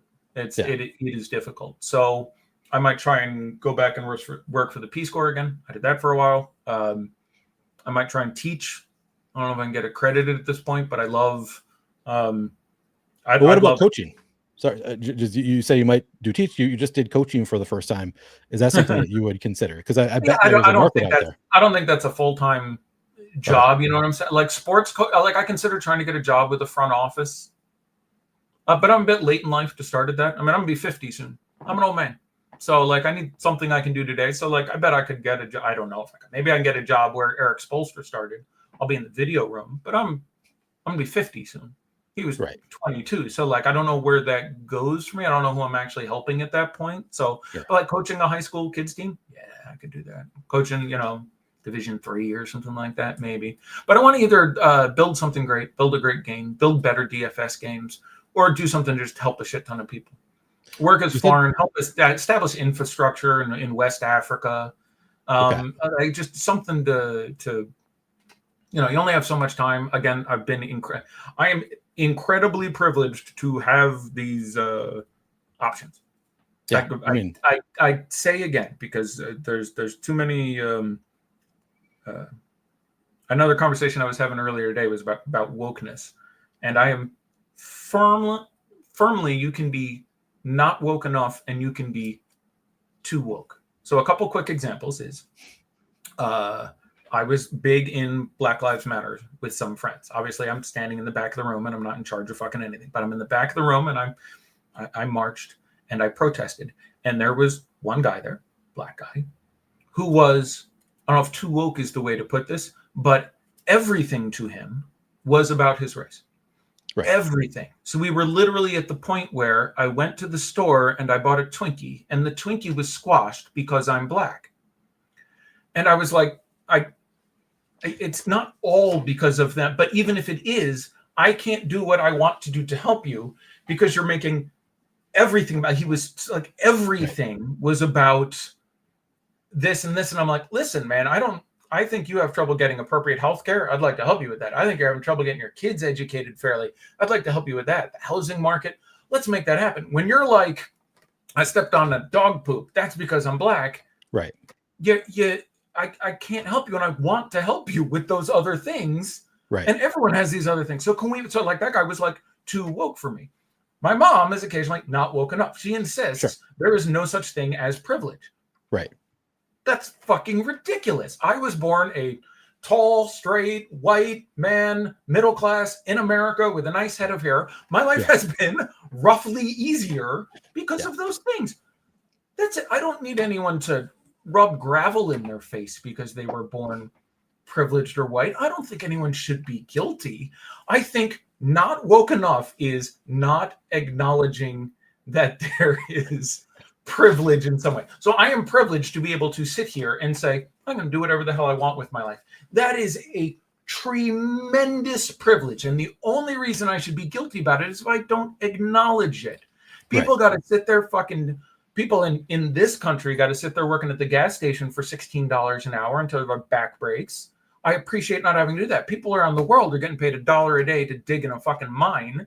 Just appreciate it. That's it. And if you don't, you're not woke enough. Like you need to accept that you have had probably. So that doesn't mean that there weren't disadvantages. I've been in scenarios where it was a disadvantage to be white or straight, or that those things have happened to me. But it's just the majority of the fucking time. So I say again, and I don't know why I was saying I have all these options and I want to use them to do a good thing. And every time I say that, I want to say I am incredibly lucky to be able to do that. Most people cannot. And I think not saying that is a disservice. It is unreasonable to sit here and be like whenever you're talking about having those options, I think it should be a requirement to acknowledge that you've been very lucky, partially due to the fact that I had X 500 people who were willing to follow me around and pay to listen to me fucking bloviate for hours as you're sitting here. You don't have to talk again. You could take a nap, and I'm going. It's 11:30 at night. The lights fall. Love it. Let's just go. Let's just here. Just keep ranting. I mean, you're on a good one. Just keep going with the. I mean, so to be fair, a lot of those people, those 400, 500 people, whatever they are, they're in chat saying, this guy made me a lot of money. So it was somewhat self-serving for those people in some instances too. So it was entertainment and also information, valuable information. Is that actually Chris Spags? Is that Spagnola there? Yeah, that is Chris Spags. I hope things are well for you. It is great. They are. I can tell you that things are well for. I shouldn't speak for Spags, but I watch his shows. He's doing great content still. I always enjoyed his shtick. Tip of the cap to you, sir. You do a very good job. And someone said if they think they have it rough now, just try living in the 17s and 1800s. I'm going to bloviate about one more thing. Almost certainly, if you are watching this show, you should be a very happy person because your life is fucking outstanding. If you don't feel like your life is outstanding, probably. I'm not saying there isn't someone in here who has cancer. I'm not saying there are legitimate reasons to be bitchy. But dear Christ, are our lives glorious. Glorious. Every time I get on a plane and the plane is delayed 30 minutes and people lose their mind, I'm just like 2 generations ago, this was like a 30-hour train ride. And 2 generations before that, it was like a 3-month covered wagon ride where people died of dysentery on the fucking way. And now died I at was 40. supposed to get in LA at 9:35 and I'm getting at 9:52. Fuck these cunt stewardesses. And I'm just like, Jesus Christ, man. Fuck it, you have to try, open your eyes. Your life is probably fucking magnificent. So cast your eyes upon that which is good, not which is bad. I could sit here and I could list 20 things that are wrong in my life, and they would all be true. My back is fucked. I have 3 herniated discs in my back. I have this guy. I could bitch about things. It would be fair to bitch about. My life is amazing. My wife has had 6 strokes and heart surgery in the last 3 years, and she's doing extremely well. My blessings are multitudinous. My daughter was severely autistic, and she didn't speak clearly until she was 5 and had in-class tutors until she was 12, and you would never know, and is just doing her own thing down the street in college. I live in the United States of America. I have a roof over my head. I have my life is fucking outstanding. So if I can say anything, fuck DFS. Love your life. Love your brilliant, insignificant, stupid, wondrous, singular life that you have. I wish that for everyone more than anything else. Look through whatever the fuck is bothering you and understand how wonderfully fortunate you have had it to rant about how shitty your DFS luck was and fuck you, Pistons. Why couldn't you put him on the injury report? And that's great, but find the happiness in your life and cast your eyes upon that, because it is you only get one time around. You can't take it with you, and be happy. It is amazing, and so cherish your time and cherish your happiness, because that is the only real limited resource you have. You can make more money. You can find another job. You never get another day. When it's done, it's done. Love it.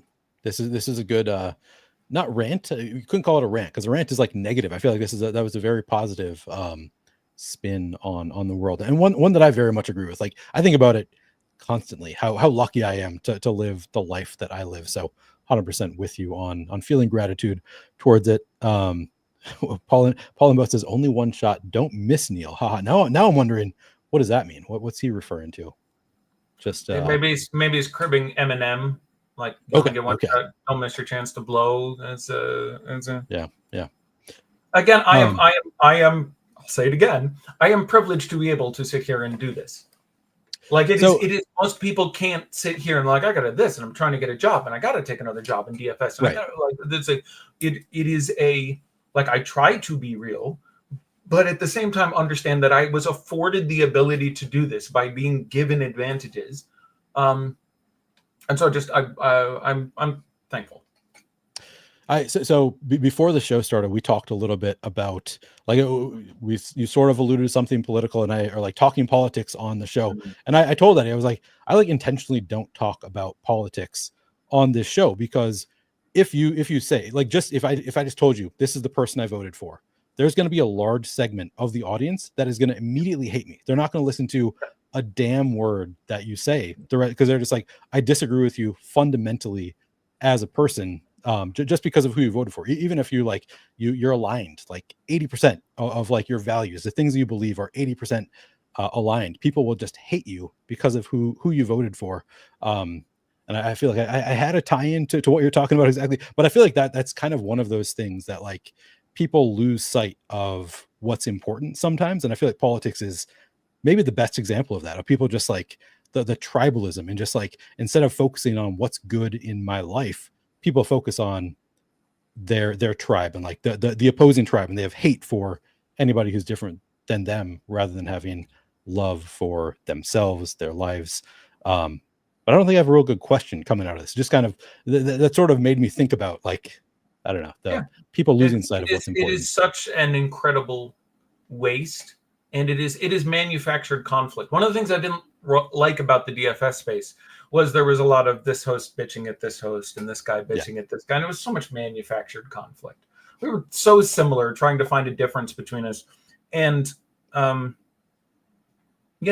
politically, I would guess, like, I could talk about this for 2 hours. I'll try to crib it down to 2 minutes, but the most dangerous thing anyone says, left or right, this applies to literally every person, is the people who disagree with me are evil, or they want to destroy America, or they're bad people, or this is a reminder that all liberals are perverts, or this is a reminder that all conservatives are racists, or that shit is so harmful and so transparently stupid. It is incredibly upsetting for me. The vast majority of people are generally good people. Some are better than others, but the percentage of people on the far left who want to burn down your CVS and destroy America and destroy the patriarchy, and the people on the far right who want to kill all the brown people, is like 1% on each side, or 2. Right. They are there. But the vast majority of people have fallen into this horrible illusion that people who disagree with them are evil, and it is absurd. Okay? I have never voted for a Republican for president.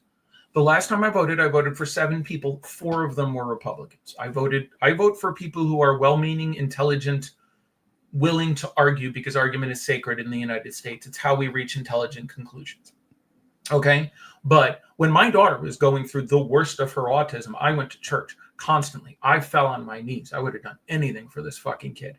And the people in that church who, to a man, were hardcore, and woman, were hardcore conservatives, cried with me and held me. And these are glorious people of faith and wonderful people. The fact that someone purports to call them all racists, because it drives me fucking insane. I can't believe people convince themselves that this is true. So you can look on Twitter. You will see twice in the last 10 days, I wrote someone a message that basically read, your rhetoric is incredibly damaging. By all means, criticize bad behavior. By all means. But everyone who disagrees with me politically is a bad human being. And it is one of the reasons I don't see it getting any better. Like, we have the advent of social media means that we no longer have an objective reality from which Right. we're going to deal with each other. So let's assume I'm super left guy. I can be in a Facebook group and on Twitter and Discord with other super left people. And I can watch super left TV and listen to super left radio, and the mainstream media is generally more on my side. Classic media does tend to be more left leaning. And there's been an incredible amount of damage done to the fourth estate in this country where now no one trusts the media anymore. And that's a problem because they were the watchdog. They were going to keep us straight. And a lot of this is Donald Trump's fault. Not that the left didn't also misrepresent things in their media all the time, but going, that's fake news, that's fake news. The problem is everyone's fake news was 99.9% true. There's just enough truth now that you can pick your truth. Yeah. Like I can sit here and talk to you for a half hour and explain how Elon Musk is a misunderstood genius, how he wants our government to be more efficient. And there is the tons of government wastefulness. And Elon Musk has done more for the environment than any other human being ever by his pushing more electronic vehicles. And I could talk about that extensively, and every word I would say would be true. And I could sit here and talk for a half hour about how Elon Musk is a megalomaniac, is taking credit for other people. And I could go on the other side for a half hour, and both those things would be completely true. So now everyone, it started when television realized that people would rather than hear a nuanced take be preached to on the choir. So everyone on the left wants to hear news that says, you're right, you're right, you're right. The Democrats are doing great things. The Republicans are, attacking all the brown people. You're right. You're a good person. You can feel good about yourself and go to bed. And everyone on the right wanted to hear, oh, you're the real Americans. And, people they're coming in and they're bringing drugs and rapists and the whatever. And you're holding up for the real American. You can feel good about yourself and go to bed. And then you can get news that totally backs it up, and your Facebook group backs it up, and your family backs that up. And you get what sounds like a very convincing reality that you understand everything and they don't understand everything. And your logic makes sense to you. So I don't begrudge anyone who is fucking confused, because you can hear a whole life that is 100% true, but is just so remarkably incomplete that nothing makes any fucking sense. And I don't know how it's going to get any better. So it's so sad for me because it's just people hating each other based on fucking nothing. People being manipulated by turn out the vote. And Donald Trump got less than 50% of the vote. He got 49.8% of the vote. This year? I thought he, yeah. Okay. Oh, no, he got the most of anybody. But okay. He got more votes than Kamala Harris, which is rare for the Republicans. Republicans have had the popular vote won. That's the second time in a year beginning with a 2, I think. They won 2 elections where they didn't win the popular vote. The first Trump and George W. Bush, both of which had fewer votes than the other president. But Donald Trump still didn't quite get 50%. So we're this incredibly polarized ridiculousness of just, and everyone's super in one, and it's just so incredibly fucking sad for me, because I said at the beginning, argument, intelligent, well-meaning argument, is how as Americans we define truth. It's how our courts of law work. We got one guy who argues he's guilty, one guy who argues he's not guilty. Through this process, we will divine truth. You want to come up with a good immigration policy? Somewhere on the far left is let's let everybody the fuck in. Somewhere on the far right is let's let nobody in. Let's discuss the merits of the two and find an ideal solution. We don't do that anymore. The right's in power, fuck the border. The left is in power, let's open it up and let some more people in. There's no... Let's work with each other to come to an intelligent decision. And it's incredibly fucking sad because you have 2 groups of people who want the same thing largely. That different mechanism. We all want our children to be safe. We don't want the environment to get fucked. We want business to prosper. We want to be safe and have a strong military. There are nuances. But we agree 90%, and we're calling each other Hitler over it. It reminds me most of, and it's sad, when my marriage wasn't great. I've been with my wife for 21 years. There were a few years it was really bad, and it killed me because we wanted the exact same thing, and we're killing each other over it. So it drives me crazy that this is what has come out of modern media. I still remember being young and naive and thinking, the world is going to get so much smarter with the internet. There's so much information on the internet. We're all going to get so much smarter, and it feels like sort of the opposite has happened. Like it's just been like, well, now there's no reality anymore. Now we're all just being we're not fed. trying to make you smarter. We're trying to give you what you want to see. And unfortunately, people are not cognizant, myself included.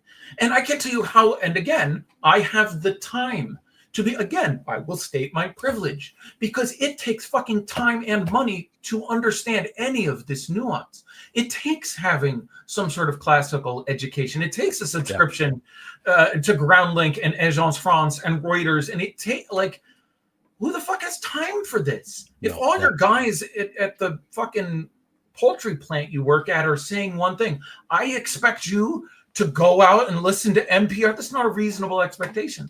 And so I can't be pissed at people who took steroids in the late 90s for baseball. Because it made sense. It was not sufficiently disincentivized. How the fuck can I get pissed at you for eating what you're fed?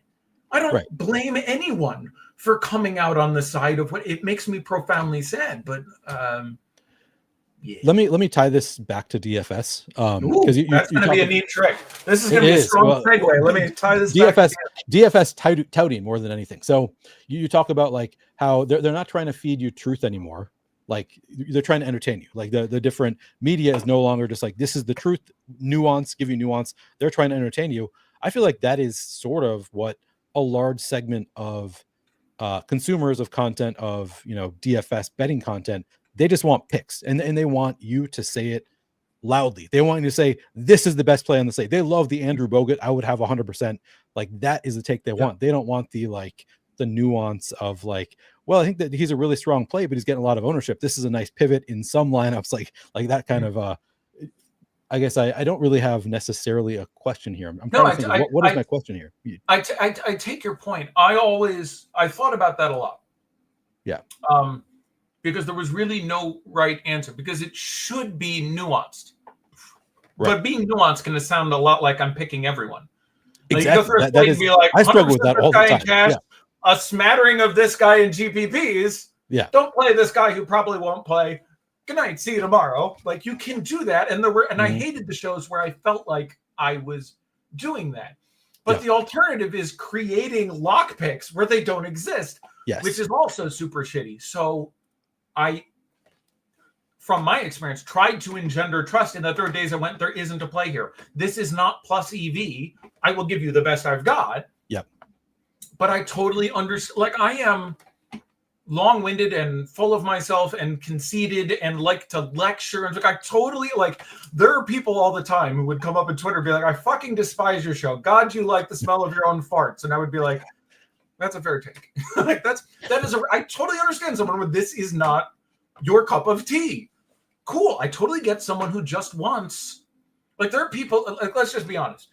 50, 60, 70% of the people who are doing this are degenerates who want some skin in the game to enhance the action. They want the rush of watching the game knowing they could make $50. That's what it is. So why the fuck do you want to listen to me talk about the nature of political discourse in America? You want take the Bucks plus 6.5. That's just get me the fuck out of here so I can have a beer and watch the game. Yeah, that's so. And so I would say it's a different strokes for different folks type thing. Like, if that's what there's a perfectly, I do not begrudge that guy. And so my answer would be, like, it was a thing in DFS for a long time where you could not give out a lineup. We were not allowed to buy. They said, FanDuel and DraftKings one, we will get in your ass if you say, here is a lineup you should play. You had to leave a blank or two, or provide at least X lineups. Like, there was actual, like, regulation. It wasn't legal, but it was enforced by the sites that if you wanted to be sponsored and have your referral code, you had to do it that way because they didn't want just that thing. So I don't have a great answer there, except to say I don't begrudge somebody who wants to watch for 6 minutes and not listen to me talk about, Luddite expansion for 3.5 hours. That's a perfectly reasonable, people want it to be fast. Yeah, it's something I've always struggled with as a content creator, because I definitely lean more towards I give a lot of nuance. Like I do, like, I'm playing 150 lineups. I'm going to have a little bit of this guy and, like, give it a little bit of that. And it's always a struggle for me as a content creator, I guess, is, and I don't know, like you say, I don't think there is a correct answer to that problem. There are people who just want the picks and, like, give me a 5-minute video. You try to explain the answer. You try to give them the opportunity for both. When possible, your content hopefully has a here's a screenshot, here's a package, here's a 3-minute beer maker's 6-pack, whatever the fuck. Just here's a thing that is a bite-sized thing for a guy who wants in and out. Yeah, that's good. You say you have a patent pending. Are you gonna go? Are you willing to go into? You probably don't want to go into it because it's a patent that is pending, so you probably don't want to give too much information. But is it related to anything DFS adjacent? Yes. Can I ask you that much? Okay. And I assume you don't want to say much more. Is that correct?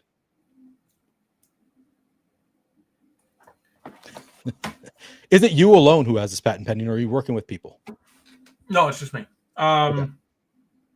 I will leave it off with the exception of that when I get my approval or my official pending status, which is close to as good because you can defend it pretty well. I'll come back on with you and we can discuss it at length. I got some cool stuff. Maybe I'll tell you in the green room when we're done if you want. But I'd love that. It's very I have designed a form of DFS that I would love to play. I literally look at DFS now and I'm like, I don't really want that headache. And I don't like the whole prize picks thing. It's fine. I'm not saying it's flaying my skin off, but just picking over and under X times X days, whatever, is not super intellectually stimulating. So I think I found something that is. I'm intrigued. We'll have to do it again. We'll have to do another show. I'll give you the I'll give you the skinny. Okay. I did have so I wanted to bring up. Steven asked a question a long time ago. Let me see if I can find it. But it was about Sims, and I'm going to try to find, because I am curious to hear your thoughts on. Nope, not that one. I'm looking at Steven's, but he followed up. But I want to go to the original question because I wanted to ask. Okay, let's see. I'd be curious to hear what Eddie thinks about the proliferation of people using Sims. People don't even need to know a sport to make a credible lineup anymore. Or is there an edge not to do Sims? Do you have any thought? I don't know if you have any experience with Sims, sure. But I assume you kind of know how contest level Sims work, and you kind of keep up with the industry enough. Do you have any macro thoughts on the number of people using Sims? Like, is DFS dead now that so many sites are using Sims? It's like somebody who's projected for 4% ownership, and I'll look at it and be like, oh, Ant is only 4% owned, and this is a fine matchup, whatever. And then I play 25%, and I flip the cards, and he's 15% owned. It's like, okay, probably wouldn't have played so much if I knew he was going to be 15% owned. That happens to me all the time these days when it didn't happen 3 years ago. So it's kind of changing the game. Like, people are playing the guys who seem like they're going to be too low owned or end up more owned than they should be, etc. So I'm curious to hear your Achilles says, are Sims overrated? That is the question. Answer it however you see fit. What do you think of Sims, and should we be reacting to it, playing differently as a result of people using Sims? Well, this is funny because this is an example of, do I want to give a hot take and a 100-0 answer or a more nuanced answer? With the caveat that this is not my greatest area of expertise, having never used a sim to enter a DFS contest. Again, I played the 3 days last year, and those went pretty good, but I built one lineup each of those 3 days and just got lucky as shit. It is going to be contest dependent, unfortunately. So it's difficult to give one hard and fast answer, and it's going to depend on how accurate the Sims are over time. My answer to that question, like, there is value to being different than the Sims, and there is value to being the same as the Sims. And without knowing the exact sort of ratio or the variegation between how frequently the Sims are accurate and the degree that they're off by, it's difficult to give the best answer. You could sort it pretty easily using regression analysis. You get a shit ton of data. I could write it, but not doing what the Sims do is going to make you contrarian. If most people are using Sims, there is a lot of value to that. If these Sims are hyper accurate to the extent that they are so accurate that they defeat that advantage. So my guess would be it is not that different from sort of the industry standard projections, and I would more frequently want to be away in GPP contests or any top heavy contests. I mean, it was always weird for me how many there were so many. Here, I'll do more value content for people. It was always interesting for me how much DFS math was poorly constructed from an ontological perspective. And what I mean by that is the math was fraudulent on its base. So for the longest time, FanDuel NBA DFS lineups, and they might still be, were 9 players. There's 2 point guards, 2 shooting guards, 2 small forwards, 2 power forwards. Still the case. Okay. And usually it was a $60,000 salary cap. Still true. And a minimum of $3,500 per player. That was the case for longest. And I worked at 5 sites and looked at 10 others, and all of them did all their math based on the fact that you had $60,000 to spend. And you don't. You have a minimum price of $3,500. There's 9 slots in the lineup. 9 times 35 is 31.5. $31,500 is spent for you.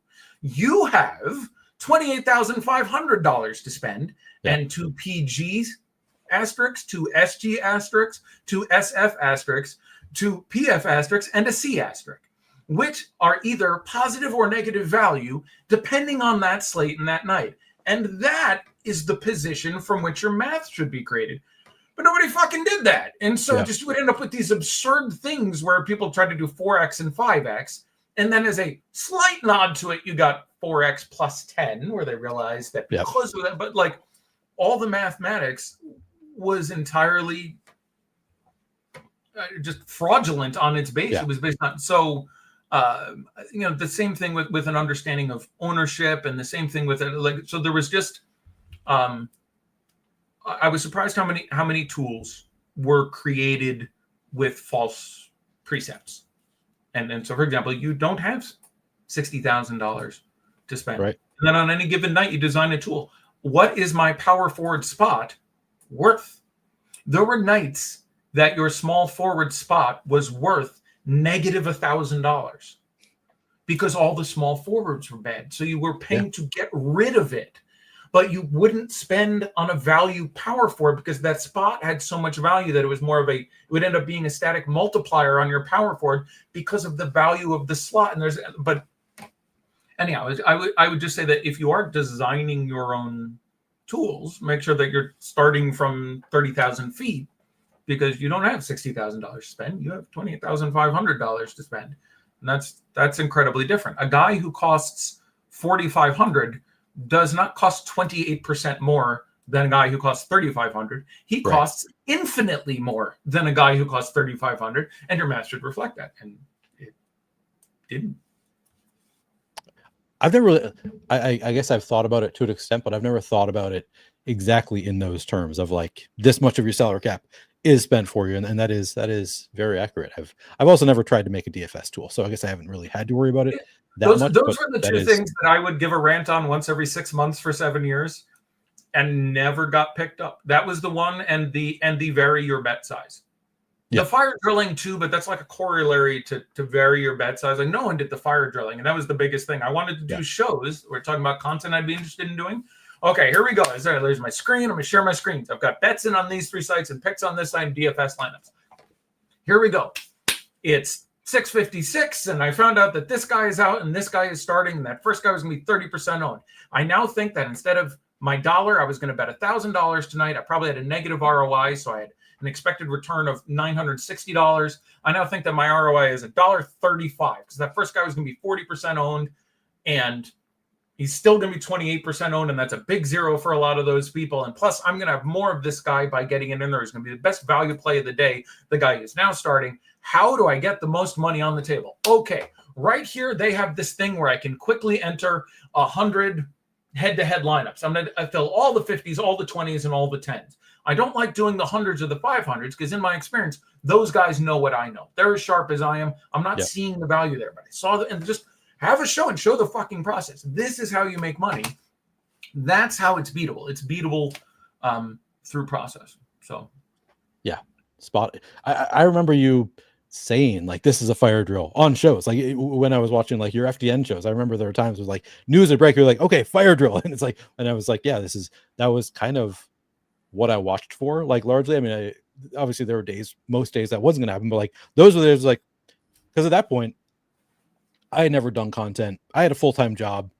And like, this is all like, I don't know who's the fire drill, who are we waiting on? And I found that infinitely valuable when you would do those fire drills on your shows back when you're doing shows. I want to just touch on a few comments here. People excited to see your Chocolate says, looking good, Neil. New camera. No, what I did is I did a square here, so you can see less of my body, and I look better when you can see less of me, I think is what you're saying here. Paul and Boat says, this is like grunge meets heavy metal with the DFS twist. I'm pretty sure I'm grunge, you're heavy metal. Chokehold Mass, is that 800 Eddie? That is not Eddie Elias, who you're thinking of. 800 Eddie still works at Stochastic. All right. He came in right as I was leading. They rotated Eddies. Oh, really? Is that right? They upgraded Eddies. I think he showed up literally as I walked out.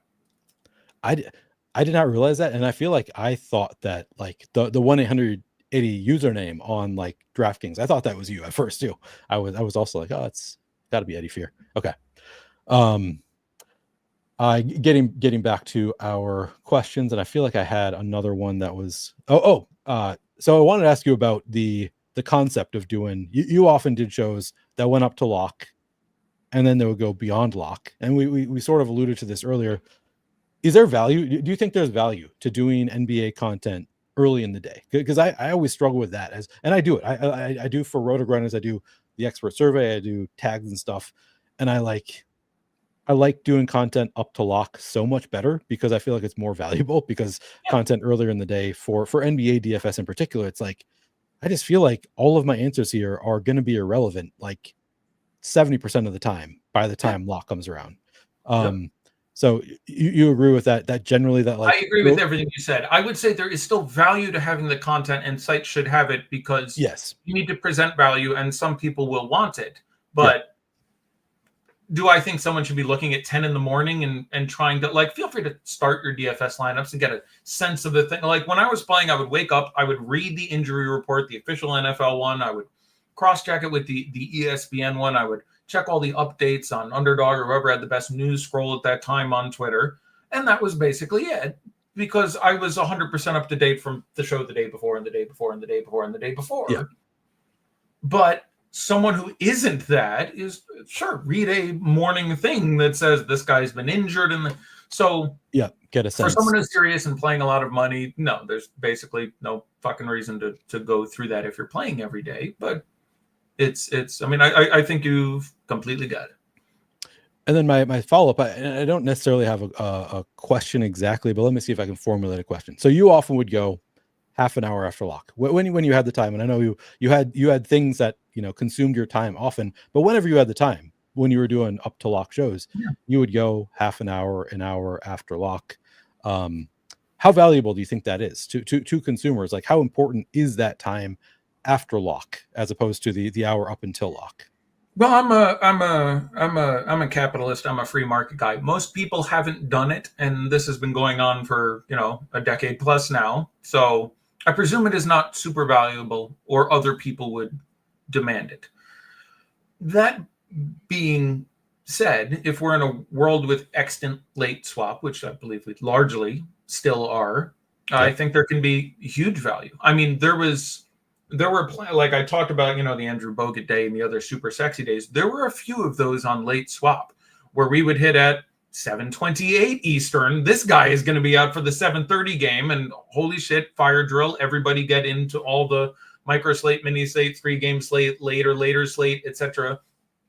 And you could pull X money out of that. Like if you were telling me I could have that instead of just a normal everyday slate, it's not even close. So I think the value is hugely significant. It is diminishing returns based on volume. The higher volume guy you are, the less that will matter. Because if you're putting 20 grand down on the main slate every day, and you can kind of rush these few $7,000 GPPs at mid, it was progressively as valuable. We had guys who were playing $100 a day, and they could get $100 in on the late slate. And again, the ROI on the first $100 was $96, and the ROI on the second one was $150. So I think there's very significant value to some people, given some terms with those caveats. But I really enjoyed going late. Also because I think there's also merit both for the business and the people building a community. Yeah. Again, I don't play golf as much as I should because I only scramble because I only love doing things with other people. So you have these guys who, shared each other's victories and softened each other's defeats. And then like you made a fucking community by being on air for 3 hours at a stretch. And so I don't regret it, but I also don't expect it. It's a lot of time, and a lot of people aren't comfortable talking about, the poems of Rudyard Kipling for an hour and a half, and I'll just run off at the mouth about anything as long as the microphone's in front of me. So I'll host a show for days. Because I guess that is a good point. That like some people show up and they're ready to talk about basketball. They're ready to talk about the NBA slate, but not everybody can just like talk about shoot the shit after the lock happens. If news doesn't come out right at lock, like, all right, well, I don't know what to talk about now. Whereas you were always very good about talking about whatever you wanted to talk about. It obviously helps if you have a co-host who you like and you can just like shoot the shit with your friend, as opposed to somebody that you maybe aren't a huge fan of, or it was you by yourself, just like, all right, I guess I'll try to find something to talk about. And that's also, you also have to, like, my co-host time is as valuable as mine. Right. Like, so, and there were times my co-host would go off and I would go solo for, like, that actually happened. I remember that, yeah. In the screen, it would be just me and I'm like, I'll go for another couple hours or something. Yeah.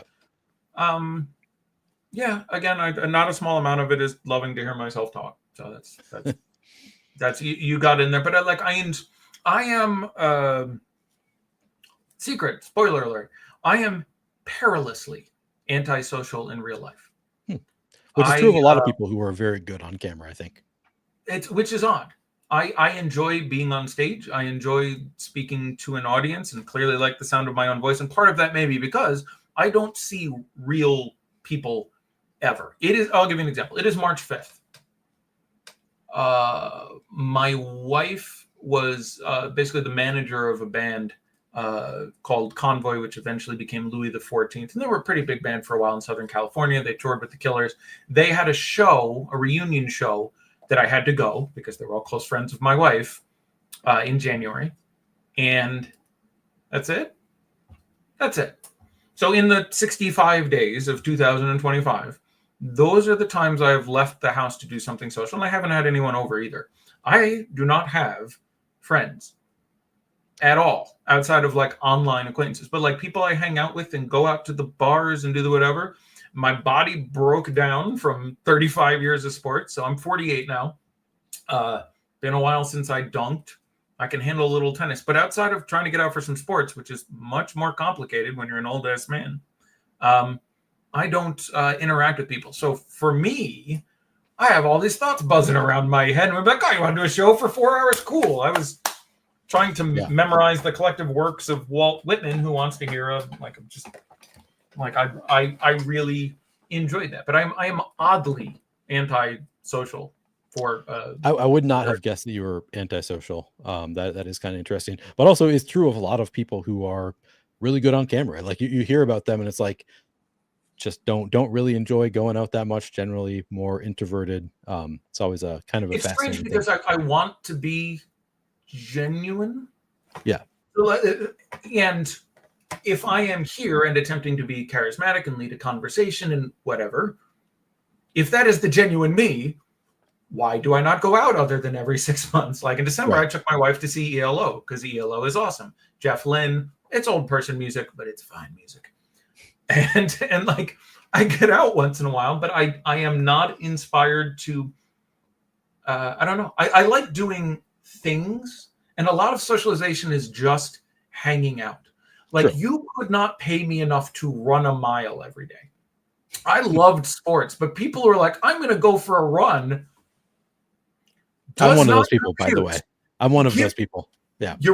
You are one of those people? I was a cross-country runner, like in college. I was, So give me a ball, give me some rules, give me a sport, give me a board game, give me something to compete in. Why the fuck am I going to run around the block? Why am I going to run in a circle for an hour around a track? What the fuck is wrong with you people? Now I realize this is me being weird. Many people enjoy that, but like I love doing things. So my wife would be like, hey, you just want to like go to the bar and get a drink? I'm like, how about we play a board game? Let's watch a movie. Like I want to do something. I think I'm just a child who wants to be constantly stimulated. Give me toys. Yeah, I get that. But just let's hang out and drink some wine or go to the knitting. Something. Let's go on a wine tour. Like, oh my fucking kill me. Like I want to do stuff. So I think for that reason, people frequently are like, let's have dinner with this couple. And I'm like, can we bring board games? Like, and it's just I'm very spoiled in that I constantly want to be feeding my brain something. It's a fun exercise. I was talking about this with my daughter the other day. I think everyone has 100 points of shares that it can be divided socially, physically, and mentally into how they interact with the universe. You have 100 points. I have 100 points. Everyone has 100 points. So socially is talking to people, hanging out with people, interacting with people, online chat rooms, something where the socialization with another human people, physically is sports, dance, going to the gym, fucking, whatever physically gets you off. And then mentally is reading a book, watching intelligent television. There's times you're going to watch TV socially, but so on and so forth. Things that playing a difficult game, cracking a board game, playing a role-playing game, so on and so forth. And like everyone has those points to break down. And I think I am like 83% mental, 16% physical, and that slide is going even more that way as I get older. I'm like 1% social. It is just not part of how I interact with the universe. I like talking to you. I enjoy the argument that comes from it. But if you live next door, it would never occur to me to be like, want to go get a beer? Let's watch Real Housewives of Atlanta tonight. It's just not how I'm built. So that's fascinating. I have no idea what my breakdown would be because I'm a pretty social guy. Like I'm more social. I think like I talk to a lot of people in this space who, like Greg Ehrenberg from Stochastic would be like, yeah, I don't really have a social life. I never go out. And I'd be like, oh, I have like Tuesday night trivia, and then I've got softball on Thursdays, and then I've got like I have activities all the time. So it's I feel like I'm kind of an enigma in this Let me space. Let me see if I can cover enough sensitive information, but leave my birth date. Someone said, people want to know for sure that you're actually 48. Yeah, he's 7 years older than me. Would you guess that Eddie is 7 years older than I am? Because I got the gray in my beard. You just shave it off. No, it's gray if I don't. I mean, I've got some poly. I got some white walls coming in, but no. November 76. I was born in the Gerald Ford administration, the waning days of the Ford administration before Jimmy Carter took over. Interesting. No, I've been lucky for someone who doesn't care about what they look like. I've aged reasonably well. I've done some acting, and I'm out by LA now, so maybe I'll try for a Cheerios commercial or something. I really don't want to do that, but there's a production of Man of La Mancha going on down there in a bit. I may try to. There's a few musicals. I've been in 15 or 20 musicals. I love music. Is it a musical that anybody would recognize? It's Man of La Mancha, which is a classic musical based on Don Quixote by Cervantes. Okay. And it has a special meaning for me. On Broadway, I saw Raul Julia. M. Bison from the Street Fighter movie, Gomez Addams from the Addams Family movie. Yeah. Okay, he played Don Quixote on Broadway, and I saw him not long before he died, and it was a formative experience for me as a young man. And it's about an old man, so I am finally old enough to do it. So I've been in 15 or 20 musicals, and I've gotten most of the ones I wanted to be in. I've been in 10 or 12 Shakespearean plays. I've covered all the Shakespeare I wanted to do, but there's like 4 musicals left I would come out of retirement for. So if I can get that role, I'll walk in, try for that role. I will accept this role. Probably won't get it because, again, no one knows me from shit, and it's the main role in the musical, and that tends to go to, if you ever do, it's semi-professional. I don't think I'm paid, but okay, but it's competitive. I don't deserve any better than that. I'm a guy off the street, so if I can nail the song, I can still sing pretty well for my age. Maybe that I can still get there, but like, I don't know how we ended up talking about this, but yeah, musicals. I was just curious. I was recently in a conversation with my wife and somebody else brought up musicals, and they asked, "Do you like musicals?" And I said, "Yeah, I love musicals." And my wife was like, "Do you?" And I was like, "Yeah, I feel like I enjoy musicals, but I could not name like any of them. Like I enjoy them when I watch them. I enjoy music in general, but could not name them." How long have you lived in California? 8 months. You just followed your daughter there, so it was like straight up. Started school in the fall. I went. Well, I'm at the moment. Like I've worked 3 contracts in the last 8 or 9 months, but this is the first time I haven't had a full-time job in 25 years or something. But it's been, and I was like, sure, let's get the hell out of here. And she's just outstanding.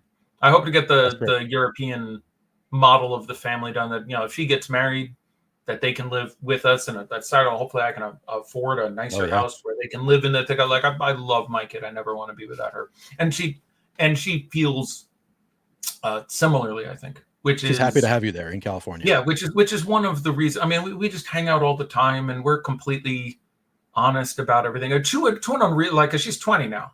Yeah. And she's pretty freaky. And I raised her to be unashamed. Have you seen Landman? I raised her to be unashamed of her sexual identity, and she is totally willing to ask me anything. And there's times I'm just like, oh, listen, I want you to enjoy yourself. I don't need that. I'm not answering that question. Anyway, you know, I don't have kids. I can't relate to those kinds of conversations, but I can imagine that being kind of awkward. I hope you do. I hope everyone. It's such an incredible experience. I'm in Riverside.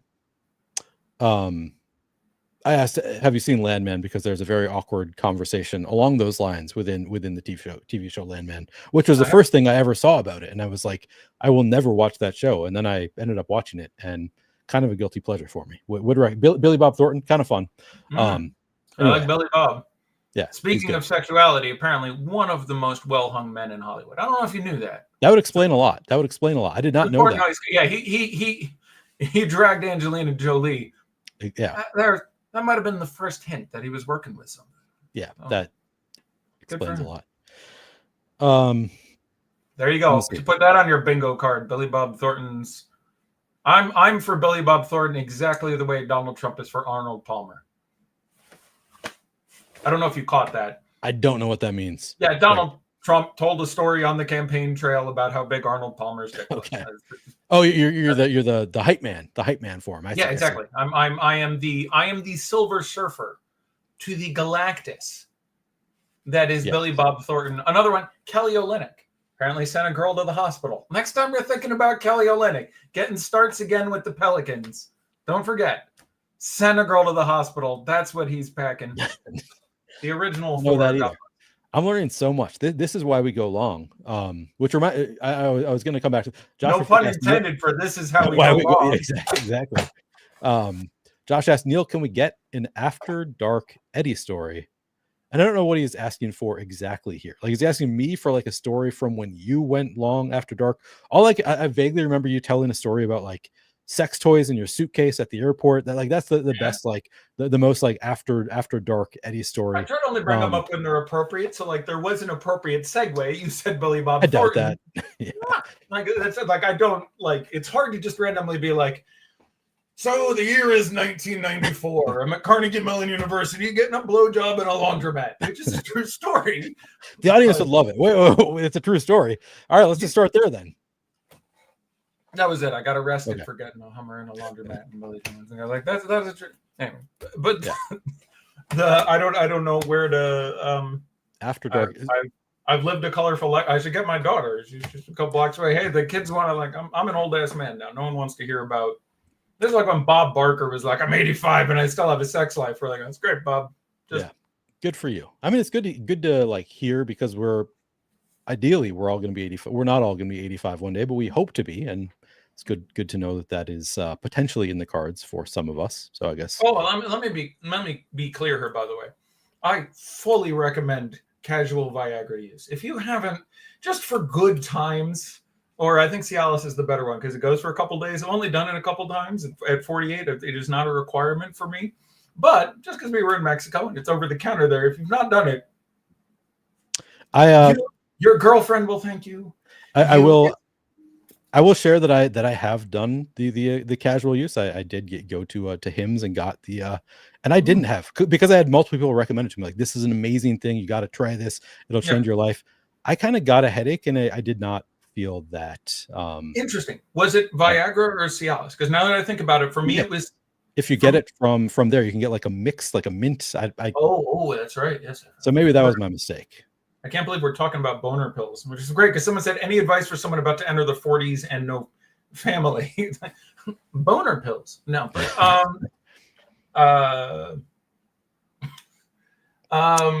Any advice? I have not walked a mile in your shoes, so only knowing, I'm assuming you're referring to yourself, only knowing about yourself that you are in your 40s and you have no family. I don't have enough information to give you any kind of advice because I don't know how important having a family is for you. Right? Do you want remember the thing? Remember the Harrison Butker thing where he went to the graduation at the Christian college and got a lot of shit because he went. Basically, he said, I don't think this is an unreasonable paraphrasing. Many of you women will find much more fulfillment in being mothers and wives than you will in your career. And people gave him a lot of shit.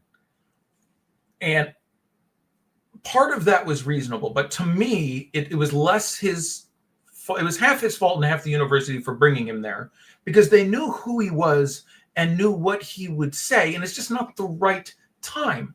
I don't have a problem with someone whose goal is to be a mother or a father or a parent or a stay-at-home. If that's what makes you you and fulfills you, God bless you. Go with God. Enjoy yourself. I don't think that is the right place for it. I would liken it to if someone invited you to a wedding, and let's say I'm a super liberal guy and I want women to have careers. So someone invites me to the wedding and the minister or the preacher stands up and says, if anyone can think of a good reason why these two should not be married, speak now or forever hold your peace. And I go, she would find much more fulfillment in having a career. I think she'd be a great osteopath or whatever the fuck. That's not the time to do that. It's fine for me to say to her under certain circumstances, are you sure you wouldn't feel more fulfilled if you maintained a career? That's a fine thing to say. And it's fine for Harrison Butker to say, I think some of these women might find more fulfillment being mothers and wives. That's a fine thing to say. At a college graduation, you're going to come across like a dick. Yay, we've accomplished something that for most of us is to lead into careers. Right. Saying you should be wives and mothers and second. Not now. Read the room would sort of be my take there. So when you say entering your 40s, I don't know nearly enough, except to say don't feel compelled to mate because you haven't, and it's a good thing. Like if you can meet a woman or potential, gay couples can adopt. So if you can meet a person with whom you feel you would be a good parent, by all means do that. I cannot recommend parenting enough. That being said, it's a huge fucking responsibility. Don't, just be like, oh, quick, I gotta find a sperm bank because I gotta knock a kid out in the next 3 years while the fish are still swimming. So, I don't have enough information to advise you, except to say, again, look at the wonderful things in your life. Be grateful for the gift of existence we all have, like we were talking about before, because life is great shit. Love that. Okay. No, I didn't have a follow-up to that. Do we have any other topics that we have not talked about that I want to, I'm going through, I made this whole spreadsheet of show notes, things to talk about. And we've gone so off the rails that I have no idea what we have. Oh, I want to talk to you a little bit just about you did your own projections for years. You talked about them on shows. Yeah. How did you learn to do your own projections? Did you take a course or something, or is this something that you just decided I'm going to try to, on my own, figure out how to project players? Has that changed over time, how you do projections? Tell me a little bit about that process. I refined over time. I iterated it. I was very good at math when I was young. Let's take a step backward, because that was another one of my questions before that I usually ask at the beginning is, what kind of background do you have in statistics? Do you have any formal or informal training? And then the same question for computer programming. So did you have any kind of you were good at math, but did you have any kind of training in statistics and or programming that helped you get to? I took high school and college classes to that end, or even grade school classes. I think the first time I got a perfect score on my SATs math, I was 12. And so I was taking, algebra when I was 10. I was taking calc when I was 13. I graduated when I was 15. And I took probability and statistics. And I took, training, no, I was never a professional actuary or anything beyond that. But you took probability and statistics, so that's some education at least. Okay. Yeah, so some education towards it. Both that and computer brain. And again, I am privileged to be able to do this. I'm a big fan of lifelong learning. It bothers the shit. My poster is down right now, but in my last home in Ohio, I had a picture of Sir Christopher Lee behind me for my last X shows at FTN.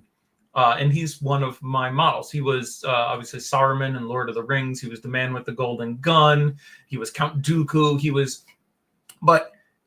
also a spy and a war hero. He came out with his first heavy metal album when he was 87. That's cool.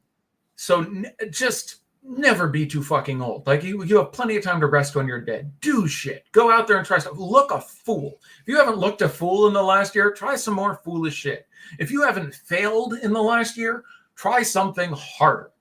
Like just run into the fucking wall. If you die and you're like, I succeeded at everything, well, you wasted your life. There are harder things to do. You never even tried. So I believe learning should be lifelong. So one of the big habits I have is whenever I hear anything I don't know, I look it up. Like I got a message here from someone who said, ontology, what is ontology? That's great. Ask questions of things you don't know. Ontology is the study of the nature of things existing.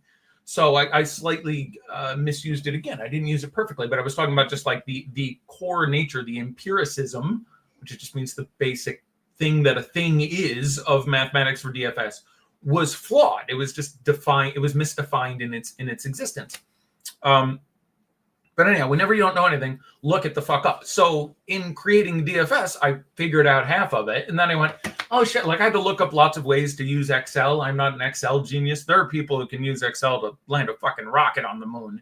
I had to study all the VLOOKUPs and the whatever the fuck. But especially with AI now, Grok is free. You can do anything. There's nothing. You can fucking, I could use AI, and if you gave me $1 billion, I could put myself on the fucking moon. It's just time and dedication. You can learn to do anything. So I'm trying to get it to do this. It's not a strict multiplier. I had to, I basically knew the math, and I just had to figure out how to translate it to code. And I did. So I looked stuff up. I took a couple courses on Code Academy. I never took a computer science course in my life, but I learned enough to be able to code in, BASIC and a couple other simple languages, basic C, C++. Long time ago. Again, this is dinosaurs roamed the earth shit. But I had already done it for my fantasy, originally baseball leagues. So I was a big baseball player. I was a pitcher and a first baseman way before I was super into basketball. And I played fantasy baseball from 1988 was my first fantasy baseball league. Like I pulled stats out of the newspaper. We're going fucking back. I remember I did that. Yeah. So I had already built, like, over time. I'd been figuring out how to figure out how people could go, and eventually I abandoned it because there wasn't any edge there. My goal was to create edge, and I could create better edge by advising a better process or looking at ownership was a greater edge. And so I abandoned it because it wasn't worth. If I could spend 2 hours a day doing deep research or trying to slightly tweak my projections, to me the better value add for the people who were paying me, for the subscribers, was to do the other thing. So for the last 5 years I was doing it. I didn't really do my own projections.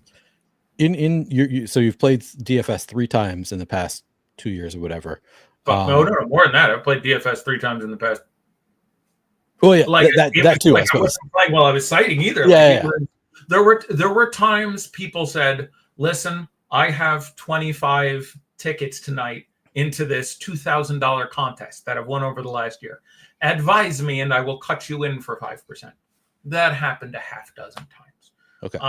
There were things like that, but fundamentally, those 3 contests were the only. And again, I'm sticking with my 1,000,000% ROI over those 3 contests or whatever it worked out to be, which again is dumb luck. It was glorious and fun, but sure, dumb luck.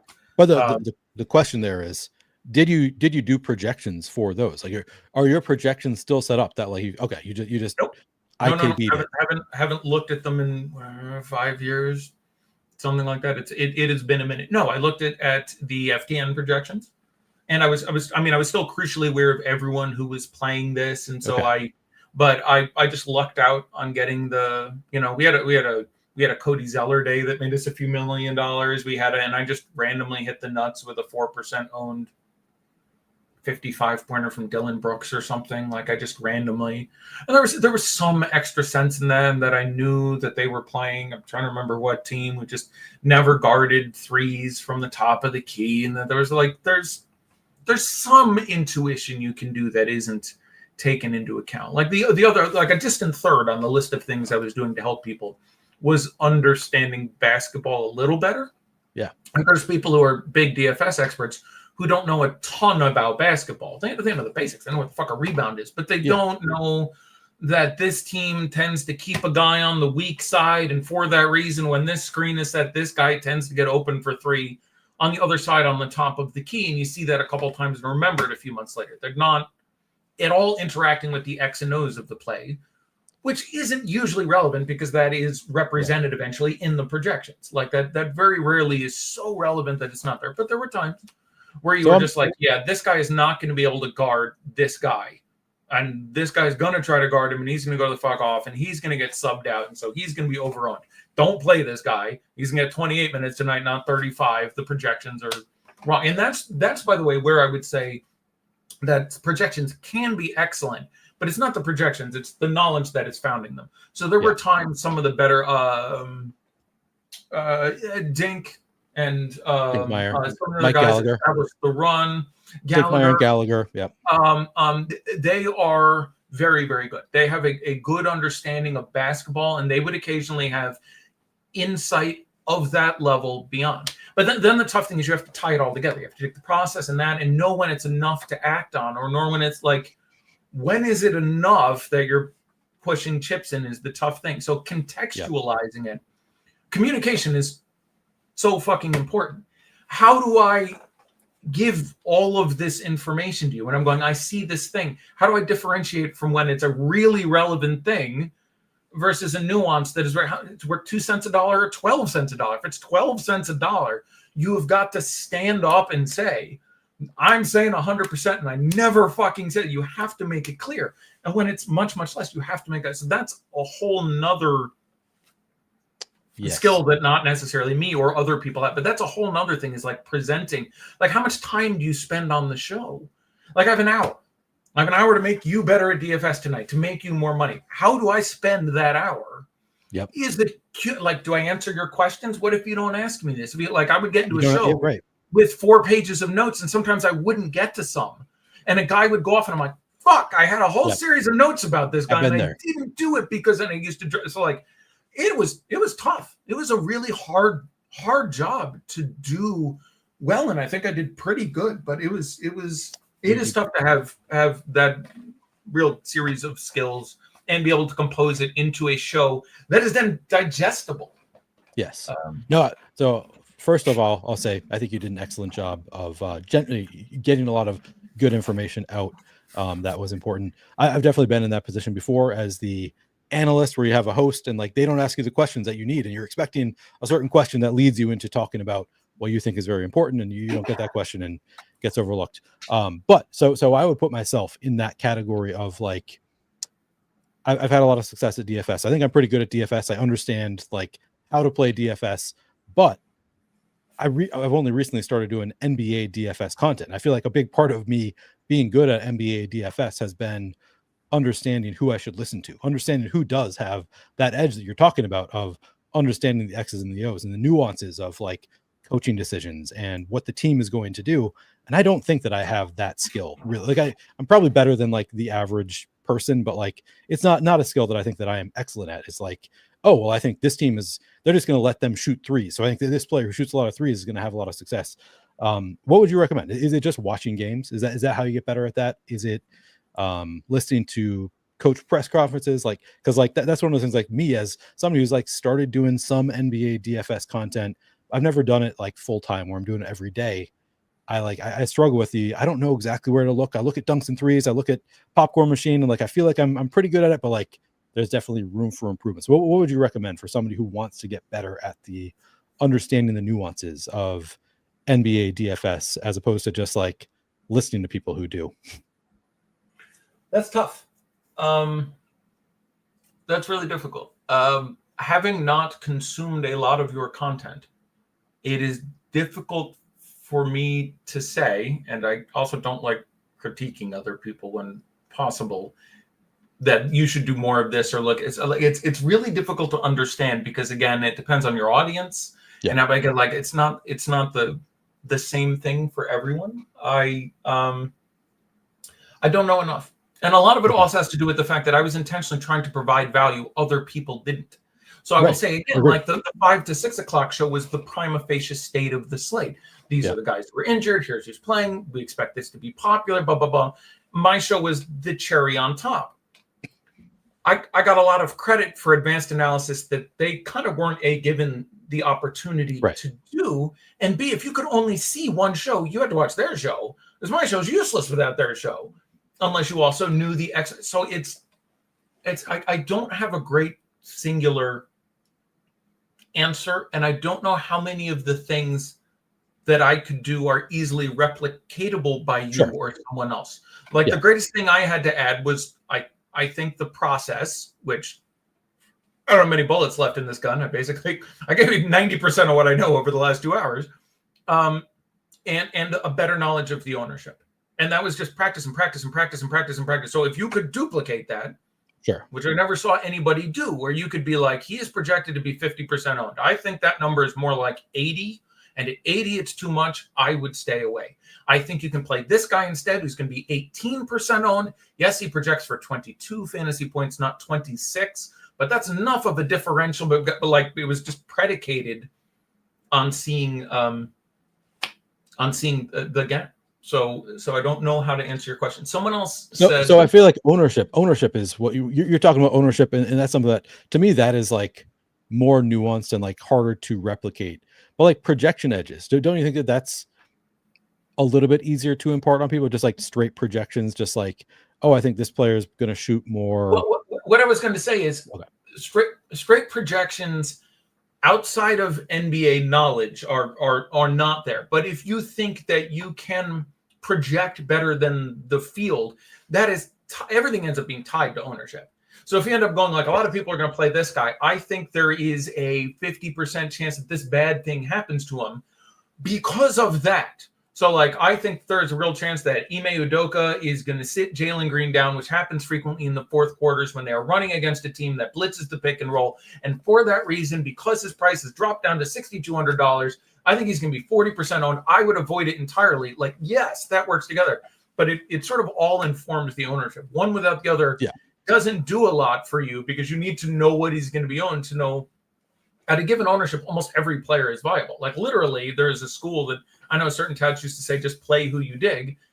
And you kind of could. Like there's you had to beat the ownership game, which ends up being, tricky. But yeah, so someone mentioned DraftKings versus FanDuel. And so I'll make the caveat there. So I mentioned on FanDuel, again, they spend $31,500 of your $60,000 for you. You have $28,500 spend. So they are spending 52.5% of your money. I think if I did that right in my head. Whereas on DraftKings, it used to be 8 slots with a minimum of $3,000 out of a $50,000 cap. So they are spending $24,000 of $50,000 for you. So they are spending 48% of your cap. Hence, the value of minimum cost players on DraftKings is greater because that like their mathematical corollary you can draw from understanding the differences between sites. Yeah. And this was critical back in the day because I was playing at 7 sites, and that led you to look at your wager not as one wager, but as a matrix of wagers. Sure. And so I'm going to play 7 sites tonight. I'm going to put $1,000 on each site. Here's how much I think LeBron is going to be owned. I want to be over on LeBron. Where is the best place to purchase my shares of LeBron? Versus, but there's understanding the concepts of the money the DFS spends for you, and then how that applies to different sites is also great. 100%.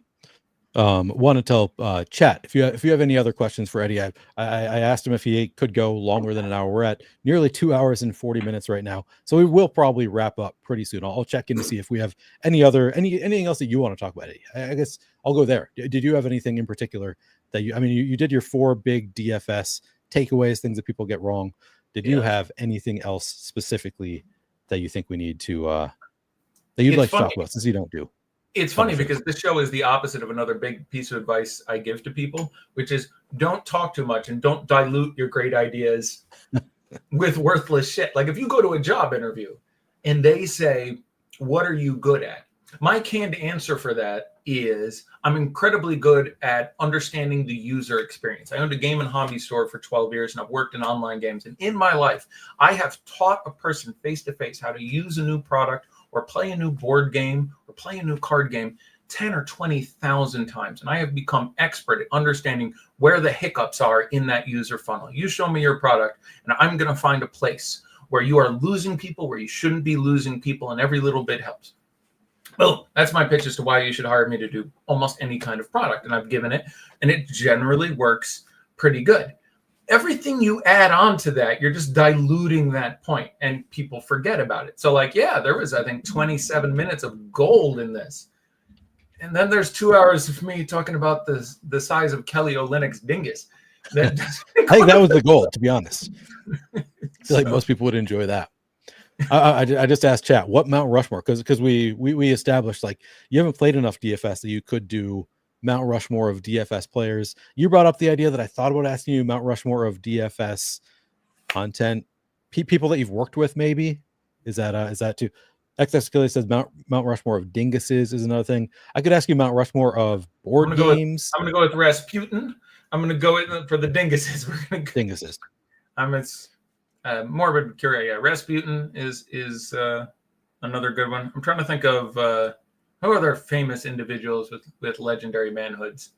There's we mentioned Arnold Palmer. Milton Berle. Yeah, Milton Berle. Famously. Everybody knows that one.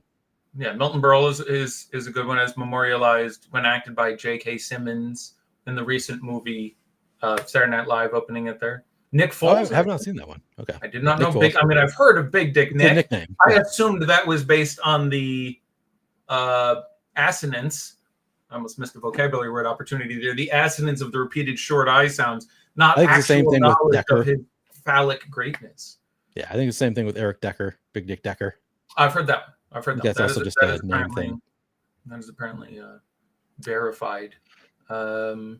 Gene Hackman, God bless. Apparently, Gene Hackman was dead for 9 days before they found him and his wife. Yeah. You wonder, is this Chris Benoit style? Not suggesting anyone murdered anyone, but just like Chris Benoit murdered his wife and son. Yeah. And then waited a day and then killed himself. The police came. And so it was like a thing. So, like, did he die and his wife, who may have loved him very, and don't get me wrong, this is no great sin. Like, you would like to report the dead freshly, but unless she desecrated the body, but did she just hang out in the house for a week before doing herself in? That's but good to know for Gene Hackman. Gene Hackman was a real one. Didn't know that either. Incredibly talented as an actor, and hung it up before it got shitty. Yeah. You just went like, yeah, I'm not that good. Like I respect people who John Elway their way out of the league. Yeah. Like, I'm not gonna take the charity jobs. I'm just gonna hang it up while I'm still good. I know Shawn Michaels really regrets that last match coming back for Saudi Arabia. So like, retire when you're on top, and I should hear this myself, by the way. Retire when you're on top. Just I mean, you see people in chat saying Eddie's got to come back. I miss Eddie. So I feel like you could still do it if you wanted to, but you've seemingly retired from the DFS content space. It would just have to be like, I've had a conversation with Renpack and Zach about like, you want to just do this ourselves? Yeah. I've had job offers from 2 DFS sites over the last 3 years who said, hey, would you like to come back and do content? And I said, what? And they said, we'll pay you this much. And I went, that's not a ton of money for me, but that's not the biggest thing. Is it going to be in any way interesting? And they're like, well, how would you like to make it interesting? And I'm like, and I can't ask for anything else. I'm grateful to be approached. And again, I'm still a minority owner at FTN. So going into business against them, right. I would certainly sell out first, because I don't think you'd end up with a Tom Brady. Yes, I can legally play DFS. I have been able to for several years. I'm currently unemployed. Not only am I not working for a DFS company, I'm not working, baby. Beautiful. Play as much as you want. Again, it's a privilege. Don't have to work right We did get a question from Essie. Says, Eddie, great to see you, man. And this show has been a banger. One question I have for you is, what do you think about edges now and apply it to smaller field singles or 3-entry max? That's always a tough question for me. It's like, who's a great single entry player, 3-entry play? And to me, there's no real distinction as long as the field size is the same. Like it's going to be the field is going to be. The better question is, who's a good play for a $30,000 or 30,000 entry field versus 100 is like easier for me to answer than just like who's a single entry play versus, or how do you play different for a single entry, triple, 3-entry? My favorite contests were expensive to enter and low number of entries. Yeah. I did not like building my 150. And again, it isn't something that was around for a lot before I basically hung up the boots. It was mass multi-entering and the tools to do that were barely extant at the time I stopped playing a ton regularly. So and again, I'm trying to play 6 or 7 sites. So ideally, I was trying to make one good cash lineup and one good GPP lineup per site. I'm still dealing with 14 lineups a night. And sometimes it was 5 sites or 6 sites or 7 sites, and I went between those. So I will say that I'm not currently well schooled in the exact ways ownership are different between single entry and 3 max and 150 max contest, and that would inform the plays that I think would be better. But I enjoyed like 1 entry or 3 entry because I didn't need to go to the moon to get different. I can come up with a guy who's very, very good, who's going to end up being like 4 or 5% owned. And in like a 3 max, that means that in that contest, he's going to be like even more lowly owned. And so like those were the contests that I think I enjoyed the most. But it has a lot to do with who you are. There are people who are built to play cash, and there are people who are built to play GPPs. So I think it ends up being more related to your personal play style than any answer I could necessarily give. I enjoyed more not dealing with I want 20 copies of this guy and 18 of this guy and 16 of this guy. Or like building one really good lineup that I thought was good. It was more time efficient. And again, it let me spend more time on the things I was good at that I thought added value to other people. So that was my take, but I think it would be more of a personal distinction. Okay. People are just asking questions now because they don't want to not see you again. They're just going to miss you when you're gone. So people have started asking questions. XX Affiliate asks, what is the DFS industry missing without disclosing your multi-billion-dollar idea? Do you have any thoughts on it? Idea? Like I did projections. What is the DFS industry missing? A good product. They've gotten better. Like Best Ball is a good product for what it is. That's fine. It does a good job of what it is. I have charts and graphs from presentations I built where I can pull out these are the problems with DFS. Like salary cap DFS is bad for a number of reasons. One, it's impossible to play dedicated on your phone. You can update a lineup kind of, but you're like, if you want to play 4 lineups, fuck off. Like even just the physical act of building a lineup on a phone is incredibly different. And just like build a baseball lineup. Here's the 638 people playing today. Just scroll for 9 is absurd. So that is one of the significant problems with it. It is too harsh on new players. There are good DFS products that I've designed, I think, that are there is being a better player helps you, but not by such a ridiculous. Like you have a churn issue. One of the reasons you have many people playing DFS is new people come in, get kicked squarely in the dick, and leave. Yeah. There's not a whole lot of curve there. There have been some unintended consequences and blind spots in we'll give people experienced player badges so they can avoid you. Which had for those who don't know this, 2015, 16, 17, 18, it became legally mandated. You needed a player badge that said I'm experienced, which is I've played 500 or more contests or I've made more than $1,000 or whatever the fuck it was, which basically ended up being trivial. So it just meant that anyone without a badge was begging for a beating.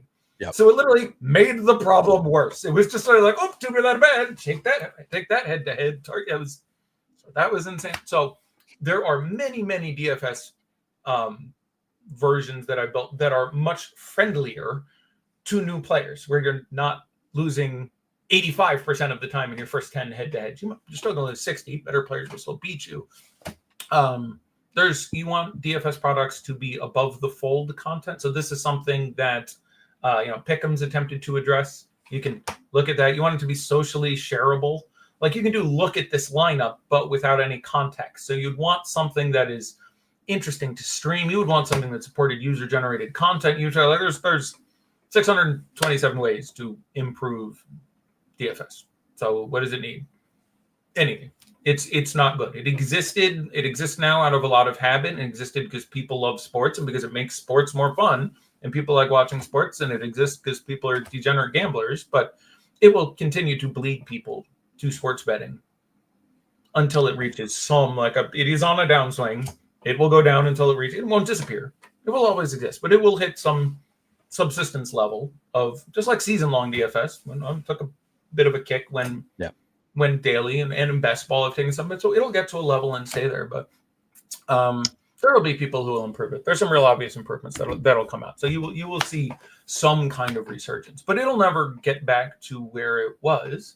No, because we live in a TikTok world, for better or worse, and people want quick fucking content. And there's not much better content than bet this.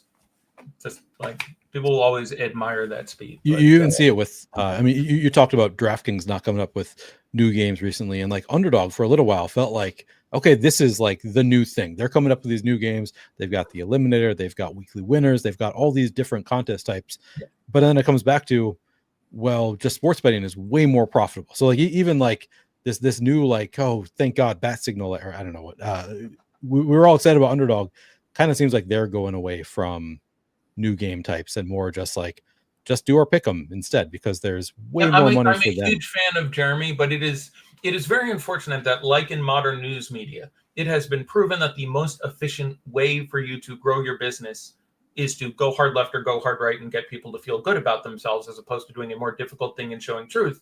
It is more dollars and cents for Underdog to sign better partnerships, get more celebrities, extend their reach in various ways, make deals with terrestrial properties. Like the way for Underdog to make more money, which they have a fiduciary responsibility to do, is, barring a couple lightning ideas, not to do it like it doesn't mean. And again, they have done so much more for product innovation. Again, this is True. Jeremy via Draft Street, Star Street, Daft Street, one of the original ones that guy by himself has done almost more than, so he deserves nothing but praise for making an effort. And that's one of the reasons I have a proposal that is for him alone. And it's the thing I have patented. It's going to go to him. Okay. It's going to go to one other guy who's got money. Because I don't want to do the CEO bit.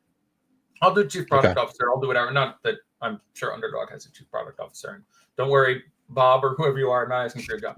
I'm just saying, like, I would do the in charge of building shit and making. And again, he's literally said he'll look at it. I've been given no promise, but I built this thing. I got a proposal for him. I got a proposal for one other friend of mine who has $100 million, and if I ask nicely, would give me 2, and I'll go do it by myself, or I'll go teach 10th grade. I don't know. But again, they're all good options. A lot of options. All right. Yeah. All right. A lot of good options there. All right. Well, the other, so we're going to close it out. The thing that I now know that I can ask you, because you have played enough DFS that I can ask you, do you have a favorite, not just either win or win celebration in DFS, fantasy sports in general, whatever you want to go with? And if you have multiple, you can give multiple. This is not that strict, but do you have a favorite win and or win celebration? Some people, it's like, oh, I won while I was out at the bar with my buddies. You, of course, don't have any friends and don't go to bars, so it can't be that for you. Jesus. You said it. Okay. Yeah, I just when you say it, it sounds mean. Probably it's the Bogut one. Like it was literally, there was the one last year was special too. Like I literally had not built a DFS lineup in my own name in X years at that point. And I went on DraftKings and it's like, oh, you've got $438 in cash. I can't remember the exact numbers. X hundreds of dollars in cash and X hundreds of dollars in DraftKings bucks, which you have to spend on something. I said, all right, fuck it. I'll take this $500 and put it in. And I just randomly hit the nuts and had like 4 firsts and 2 seconds. And so I had like first in 100, first in a 50, second in a 27, second in a 10 and whatever, and made 100 and whatever. And like, as the night goes on, I'm like, I might have nutted this shit. And then I'm like, guys, I'm just giving you a heads up, Zach and Ridden Pack and Easy and a dozen other guys. This is apparently happening. We're just sitting there. So that was pretty good. But the Bogut in the following couple days were just amazing. Like every hour, someone was like, I made $65,000. I've never made more than 10. Like was going on for days. It was literally, we made $10 million for the 300 people who happened to be listening to that show or whatever it was. That's incredible. That was it. So I'm going to take that as my best one. That was just absolutely, so I made fuck all, but it was still better. I can give you my best beat. I know my best beat. I want to hear that too. Yeah.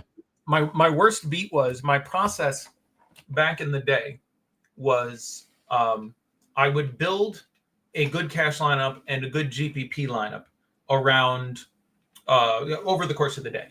And then as we got towards closer to lock in 7, I would enter some GPPs. And then I would look for overlay, which there was a lot of back then. That was a huge part of it. So rather than paying 15% rate, you're playing 10 or 5 or 0 or negative rate where they're paying you to play. So I would make the lineups, usually enter the cash a little earlier, and then 650, I'm sitting there looking at the various sites like, okay, boom, put 10 entries in that, just trying to make a couple extra dollars. And one day, for whatever reason, I had built my cash lineups and built my cash. And on DraftKings, I had built my GPP lineup. And as I was wont to do, the way I did it was by joining the free roll. So I joined the free roll and built my GPP lineup. And then the dog shit on the floor, and my wife slipped and fell in the shit. And this is 6:40, and there's screaming going on. And I'm like, oh, shit. Pun not intended. But I'm like, oh, God, I got to go deal with this. And I'm like, I got to run upstairs, and it's a thing. And I'd entered a lot of stuff, and this was an issue. And I thought it would take 5 minutes, and it took 15. And I got back downstairs, and it was 6:58, and I'm checking my lineups and whatever. And I do not enter the lineup, the GPP lineup, in anything but the free roll. The free roll had 26,713 people in it. I won. First place. Which was like, I believe it was $50 for 0. But on your average night, I had been entering, usually, if there was no overlay, I entered the 100, the 50, the 27 there used to be back then, the 10, the 5, the 2, and the 1. Was the minimum. I won the free roll. I would have won all the contests by 20. It cost me conservative. I don't know how much overlay there was because I wasn't there at lock and I don't remember. And the night's going on. I have never wanted to lose worse. I'm looking at this going, no. And I lost. I did not win $350,000 conservatively. A half. And this was when I did not have that kind of fucking money. Like, like I was in a funk for a week. I just woke up and then I got just like, it was the apps. Because it's been fucking 11 years and I'm still just absolutely apoplectic. That is too thick. That was the suck. So that clearly is like, that took me a while to fucking shake. People in chat relating / that's worse than any of us have experienced. That is extremely brutal. I'm sitting here going, please break your leg. Like I just have one dude left. I don't remember who it is, but it's like it's the worst when you're cheering against your own lineups. That's like the worst place to be in. And I've only got Joel Prisbilla left. I played him in value. Joel Prisbilla, please get shot by a sniper. Let me ask one more question. X Achilles asked, if you were to start content in the DFS / sports betting space nowadays, how would you do things in a watered down status quo environment? Do you have any thoughts for how you would do things differently if you and Rimpack and Zach did start up your own DFS content? Do you have thoughts on what you do differently, or do you want to save that for if that ever happened? You don't want to like it's like the patent thing is a discrete thing, so I have to protect that. But this was just like ways to do content better. I would defer to those guys as better experts of the modern environment that I am. If it is watered down and status quo and pretty similar, I imagine I could get back on the horse of what I used to do.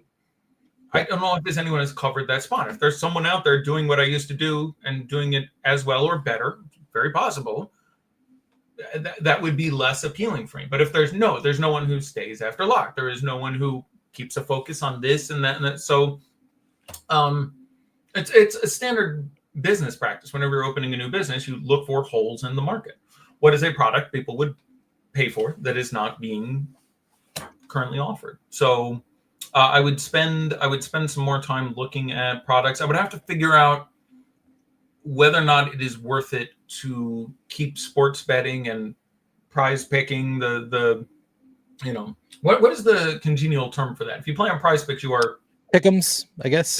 Pick'ems is still what we're going with. Okay, so DFS, like how much do you go into Pick'ems and sports betting? Because in theory, half of what I do is incredibly apropos. The ownership isn't, but the basketball knowledge bit is. But the ownership, which was a big part of the value, only works for DFS. So that would be a question for me to figure out. But I guess I would try to see, like, to do it at all, I would want to know that there is something that isn't currently being done. So if a site decided to make a real entry into persona-based content, if you decided to try to do Chris Randone better, and someone said, hey, we'd like you to be in there, and we'd like you to do an hour before lock, and then after lock, we'd like you to bring on a guest and talk about this and do what you're doing and find a way to roll that into a game show or into a futures betting thing or something like I would always be very interested to be like, okay, anyone who wants can sign up for this thing, and we've signed a deal so you can use it for DraftKings credit. It's $50 to enter. Here's this week's questionnaire. Who's going to have the most rebounds? Who's going to do this? Who's going to do this? How many games will the Dallas Mavericks win for the rest of the season? Who will win the NBA title in 2019? We'll give you 10% interest on that one. But we're getting just something where people can aggregate in some sort, but just something to develop an interesting community or I don't know. But I would want to find a hole that doesn't exist or find a team I really wanted to work with, I guess. Love it. That's a good answer. All right. Well, we have made it to 3 hours, so I think it's time to call it. I really appreciate you coming on Fast Eddie Fear. Where can people find you? Anything else that you want to tell people about? I'm in Riverside. Come by and have a Diet Mountain Dew. It's on me. Anyone who knocks on my door. I'm not doing anything public facing right now. I'm on Twitter at Fast Eddie Fear. Anyone has an interesting job? Doesn't really matter how much it pays, where I get to help a lot of people. That's great. You got an NGO. You got something. I'd love to hear interesting things to do with my life. Send me a Twitter message. DMs are open. Just to say hi. Got nothing to pitch, but really, thanks for having me. I enjoyed myself a lot. Thanks a lot. Really appreciate you coming on. This was one of the better received episodes, I would say. People really enjoyed this episode. So thank you very much to Fast Eddie Fear for coming on, Playing for Keeps episode 18. I don't know when Playing for Keeps episode 19 is going to be. I'm not trying to do this weekly anymore. I'm just trying to do it when I find a great guest. So episode 19. I got a closing joke in here. Let's hear it. Neil loses interest when they're over 18. Oh God. No, that's pretty good. That's pretty good way to end it. We'll just end it with that. All right. I don't love that. That's not a great way to end it. Okay, we're gonna end it anyway. Thanks, Fast Eddie Fear. We will catch you next time on episode 19. Later, everybody, and thanks for hanging out.